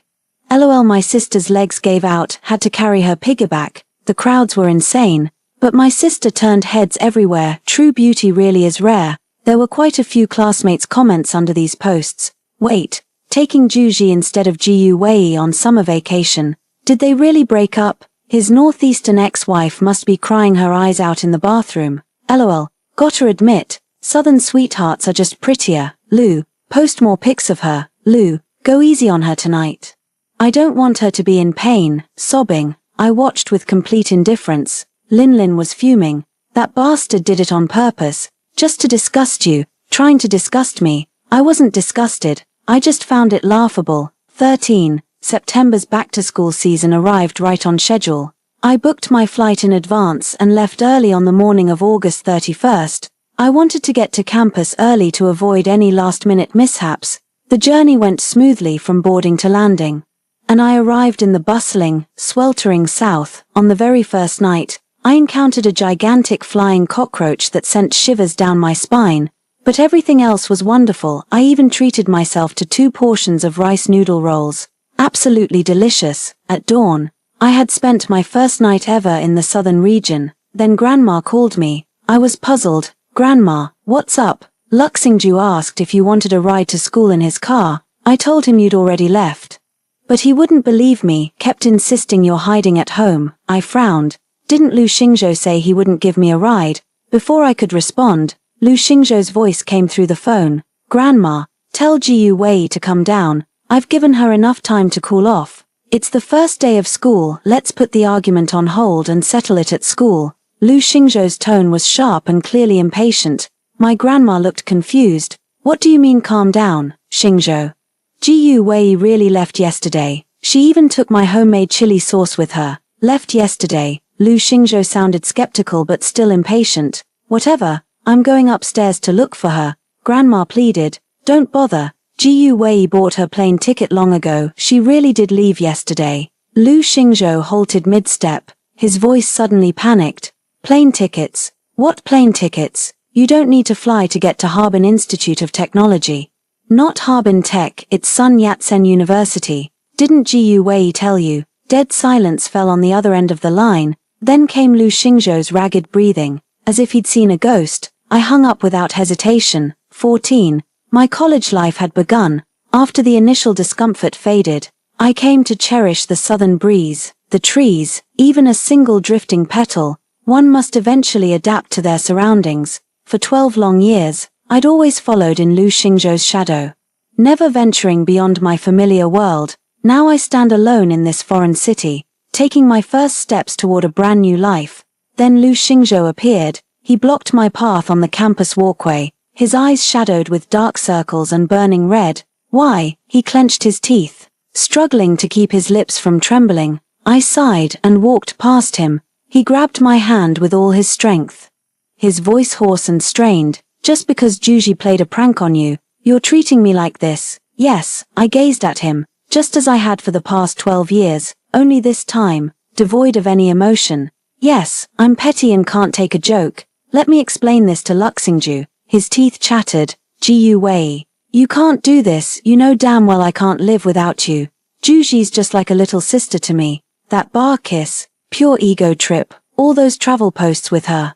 Just wanted you to see them, wanted to make you jealous. His nose stung as his voice grew hoarse. You're cruel, giving me this fatal blow without warning. Why won't you transfer back to Harbin Institute of Technology? Was that joke really such a big deal? 15. I looked at him quietly before shaking my head. Fine. That joke wasn't actually serious. Lu Xingzhou froze, staring intently at me. I asked him a question. During that month before the college entrance exams, when you stayed overnight at Juji's place, did you know where I was? By the lake in the park. You must have been there waiting for me, weren't you? Lu Xingzhou was quick to understand. I was wrong. I shouldn't have stayed at Juji's that night. I should have come looking for you. I remained silent for a long moment before slowly pushing his hand away. Luxingju. That night, my father came home. Luxingju froze, his worry palpable as he pulled me into a tight embrace. Did he hurt you? Yeah, I was waiting for you at the lakeside pavilion when he started slapping me over and over, kicking me again and again. I smiled as if discussing trivial matters. He called me a bastard slut who seduces men. The stench of alcohol on him was foul, the taste of blood in my mouth metallic. Lu Xingzhou's entire body began trembling upon hearing this. His pupils contracted violently, fists clenching repeatedly like a beast on the verge of madness. I lifted my head to meet his gaze.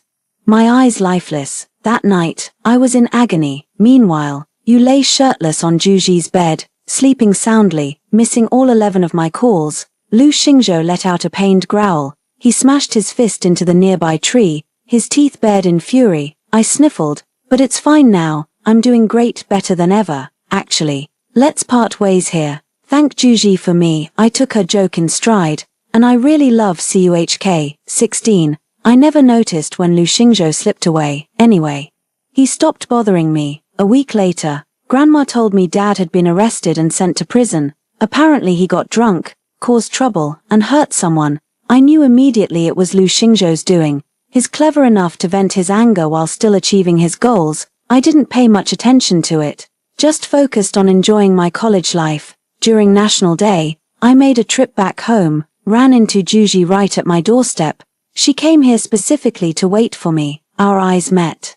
And the usual smugness in her gaze was gone, replaced only by resentment and bitterness. Jiyu Wei, you've won. Xingzhou won't let me stay by his side anymore. She spat out bitterly. I just can't figure out what about you attracts Lu Xingzhou. Are you prettier than me, more gentle, more considerate? She stepped closer, glaring at me. You're inferior in every way. You only won because you knew Lu Xingzhou first. I snapped impatiently. What's all this nonsense? Just transfer me 20 grand. Juji froze, then sneered. So smug. Pity you're off to Sun Yat-sen University while I'll be attending the same school as Lu Xingzhou. So what if he loves you? 2,000 kilometers is enough to breed countless cracks between you. Meanwhile, I'm right here. The early bird catches the worm. This game isn't over yet. She's declaring war. I'm so sick of hearing this. I turned to leave. He's all yours. Go ahead. Book a room with Lu Xingzhou. I'll even pay for it. Juji froze again. From the shadows around the corner emerged a gaunt figure, with unkempt stubble and hollow eyes. Lu Xingzhou bore no resemblance to his former heartthrob self. I stopped and regarded him calmly. Juji flustered in panic, forcing a smile while smoothing her hair. Xingzhou, you're here too. I was just passing by. Get out. Lu Xingzhou's voice was low and strained. Tears welled up in Juji's eyes as she sobbed and reached for Lu Xingzhou. Xingzhou, I'm sorry. I shouldn't have come to see Jiyu Wei without asking, but I couldn't help it. Why am I not good enough? Why does she get everything? I said get lost. 17. Juji walked away in a daze. Lu Xingzhou stared at me, speechless for a long while. I turned to leave when he finally spoke. Jiyu Wei, I'm dropping out to repeat senior year. I'm determined to get into Sun Yat-sen University. I remained silent. Luxingju forced a smile. I know I've made a terrible mistake. So I'll spend the next year making amends. Wait for me at CUHK. I swear I'll come for you. His words rang with such sincerity, like a solemn vow. But I didn't need his promises. I remained silent. Lu Xingzhou pleaded urgently. Jiyu Wei, give me a chance. I truly can't live without you. I'll come find you in a year. Let's start over. Okay, no. I hold no expectations for this whatsoever. For the past 12 years, I've woken up every day longing to see Lu Xingzhou. I longed for lakeside dates with him. For him to rest his head in my lap while stargazing. for him to stroke my hair and whisper how sweet it smelled.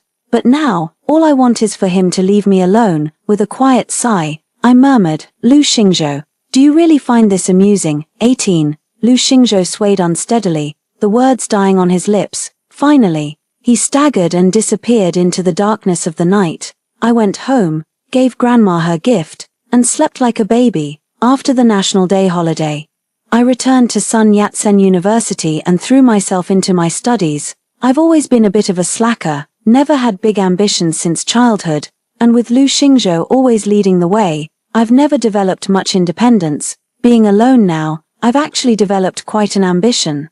Grad school and PhD, I must conquer them all. In my senior year, I secured graduate admission and began advancing toward higher academic pursuits. I returned home several times during that period, but rarely saw Lu Xingzhou. According to Lin Lin, Lu Xingzhou gave up on dropping out and remained at Harbin Institute of Technology, burying himself in studies day and night while shutting out the outside world. He's quite the lady killer though, can't blame them with that handsome face. As for Zhu Ji, her relentless pursuit of Lu Xingzhou has long made her the laughingstock of the school. Her repeated inappropriate behavior eventually got her expelled by the school. That's why you should never let love cloud your judgment. I never fell in love again, couldn't muster even a spark of interest. In the still of night, I sometimes recall that 6-year-old face, glistening with droplets, but I just chuckle and shake my head, long since made peace with it. 19. Right after my master's, I jumped straight into a PhD abroad, full scholarship in hand. After all, when I finally wrapped up my studies, I landed an offer from a top-tier domestic company. All those years of trials and tribulations became fertile soil for this woman's growth. I've been completely transformed. When I got home, Grandma didn't recognize me. Wringing her hands nervously, she asked, "What business does this important lady official have here?" I didn't know whether to laugh or cry. Lady official, what kind of term is that? I'm not some official, I'm your granddaughter. Gu Wei. I threw my arms around Grandma in excitement. Grandma froze, staring at me for a long moment before bursting into tears. Wei Wei, my dear Wei Wei. My eyes welled up too, unable to bring myself to let go of her. During dinner, Grandma specially made her signature braised pork and brought up old memories. This braised pork was that Lu boy's favorite too. You insisted on learning to make it for him back then, got blisters all over your hands from practicing. Poor lad was heartbroken seeing you like that. Really, my memories have grown hazy, I can barely even recall what Lu Xingzhou looked like now. Grandma muttered to herself. I saw that boy yesterday, he was staring blankly at your bedroom window and almost got hit by a car. His mother told me he started his own research firm. Quite the eligible bachelor. Actually a good match for you. Great. The marriage pressure begins. I raised my hand to stop her. Even my favorite braised pork lost its appeal. That's just how elders are always nagging about marriage. I made an excuse to go out and wander around my now unfamiliar hometown. The roads had widened, streetlights multiplied, and old neighborhoods got facelifts. Only the park lake remained unchanged. I took a stroll along the lakeshore and spotted a lone figure sitting on a bench not far away. Tall and lean in a sharp black suit with a beer can beside him, he radiated both intensity and exhaustion. He looked utterly out of place in the park, like a corporate tycoon slumming it at a street food stall. Passers-by kept stealing glances at him, particularly women on their evening walks who couldn't hide their intrigued stares. I paused, feeling a tinge of nostalgia. Lu Xingzhou, long time no see. 20. I walked toward Lu Xingzhou. Meanwhile, Lu Xingzhou received a phone call. His voice trembled with excitement over the phone. Mom, you really saw Gu Wei. She's back in the country. Got it. I'm going to find her right now. He hung up, turned to leave, then locked eyes with me. I smiled and nodded. Hello, Lu Xingzhou. He stood frozen, eyes wide with sudden tears welling up without warning. Words failed him as he fumbled nervously with his hair and tie. After a long moment, he regained some composure, studying me with awed admiration. I gestured for him to sit and talk. Sitting beside me on the bench, we could see the young couple stealing a kiss in the lakeside pavilion. I couldn't help but chuckle. Ah, the bliss of youth. Lu Xingzhou finally spoke. Gu Wei, I barely recognize you. I've waited 10 years. All this time I've wondered what kind of man could ever be worthy of you. So I never dared to slack off. I studied like a madman, got my master's, started a company, all to build a respectable identity worthy of your return. Now that we've met again, I realize no man, no matter how accomplished, could ever be good enough for you. He spoke at length, his words now devoid of the brash idealism of youth. I listened quietly, smiling occasionally. A decade flew by, and most of the emotions between us vanished like mist, at least for me. Those once excruciating pains now feel less intense than pinching a finger. That joke about altering the application used to keep me up all night. But now I can genuinely laugh it off as just a prank. The scars left by my father's fists in the lakeside pavilion, and those 11 missed calls from Lu Xingzhou, none could stir even a ripple in my heart anymore. Such is the magic of time. It took Lu Xingzhou a long while to finish speaking, then he asked me nervously, Jiyu Wei, since you came to see me first, is there something you want to say? This problem has me stumped. What do I have to say? Nothing really. I just came back home. Met an old friend, and thought I'd drop by to say hello. That's all there is to it. I gave him a smile. Just saying hello. Lu Xingzhou paled, forcing a smile. I see. Well, let me take this chance to apologize. I was young and foolish back then, acting without thinking. I'm sorry for hurting you, I murmured in agreement. An awkward silence fell between us. As I stood to leave, Lu Xingzhou mustered his courage. Jiyu Wei, since you've accepted my apology, could we start over? 21. Words tumbled out as if fearing rejection. I've waited 10 years for you, visited you often these past decade. I've bought 165 tickets to CUHK, and 81 for overseas flights. I pursed my lips, staring at CUHK in the application form with indescribable emotions. Jinyan, he murmured, his eyes brimming with tenderness, fingers trembling uncontrollably. He feared my rejection. I must admit I'm surprised. Lu Xingzhou, you're more devoted than I thought. But I've nearly forgotten all about our past together. I forgot how much you loved braised pork, and that face of yours, drenched and breathtaking, that once made my heart skip. I've even forgotten what that bone-deep pain felt like when you hurt me. So I shook my head gently and said, I'm sorry, but I can't love you anymore. Lu Xingzhou seemed to lose all strength at once. His straight back slumped as he stood frozen, staring blankly at his feet. I waved my hand in farewell. Raising his tear-streaked face, Lu Xingzhou whispered, Jiyu Wei, so you still hate me after all? I paused mid-step, then turned back with a faint smile. Lu Xingzhou, let me leave you with these words. The worst outcome between people isn't falling out of love, it's the absence of hatred. I stopped hating you long ago, so, may you find peace. Lu Xingzhou froze, muttering incoherently before breaking down into racking sobs. I paid no further heed, striding toward the setting sun. Since childhood, I've adored the sunset over the park lake, for that fleeting afterglow was always breathtakingly beautiful. Today, it looks more beautiful than ever before.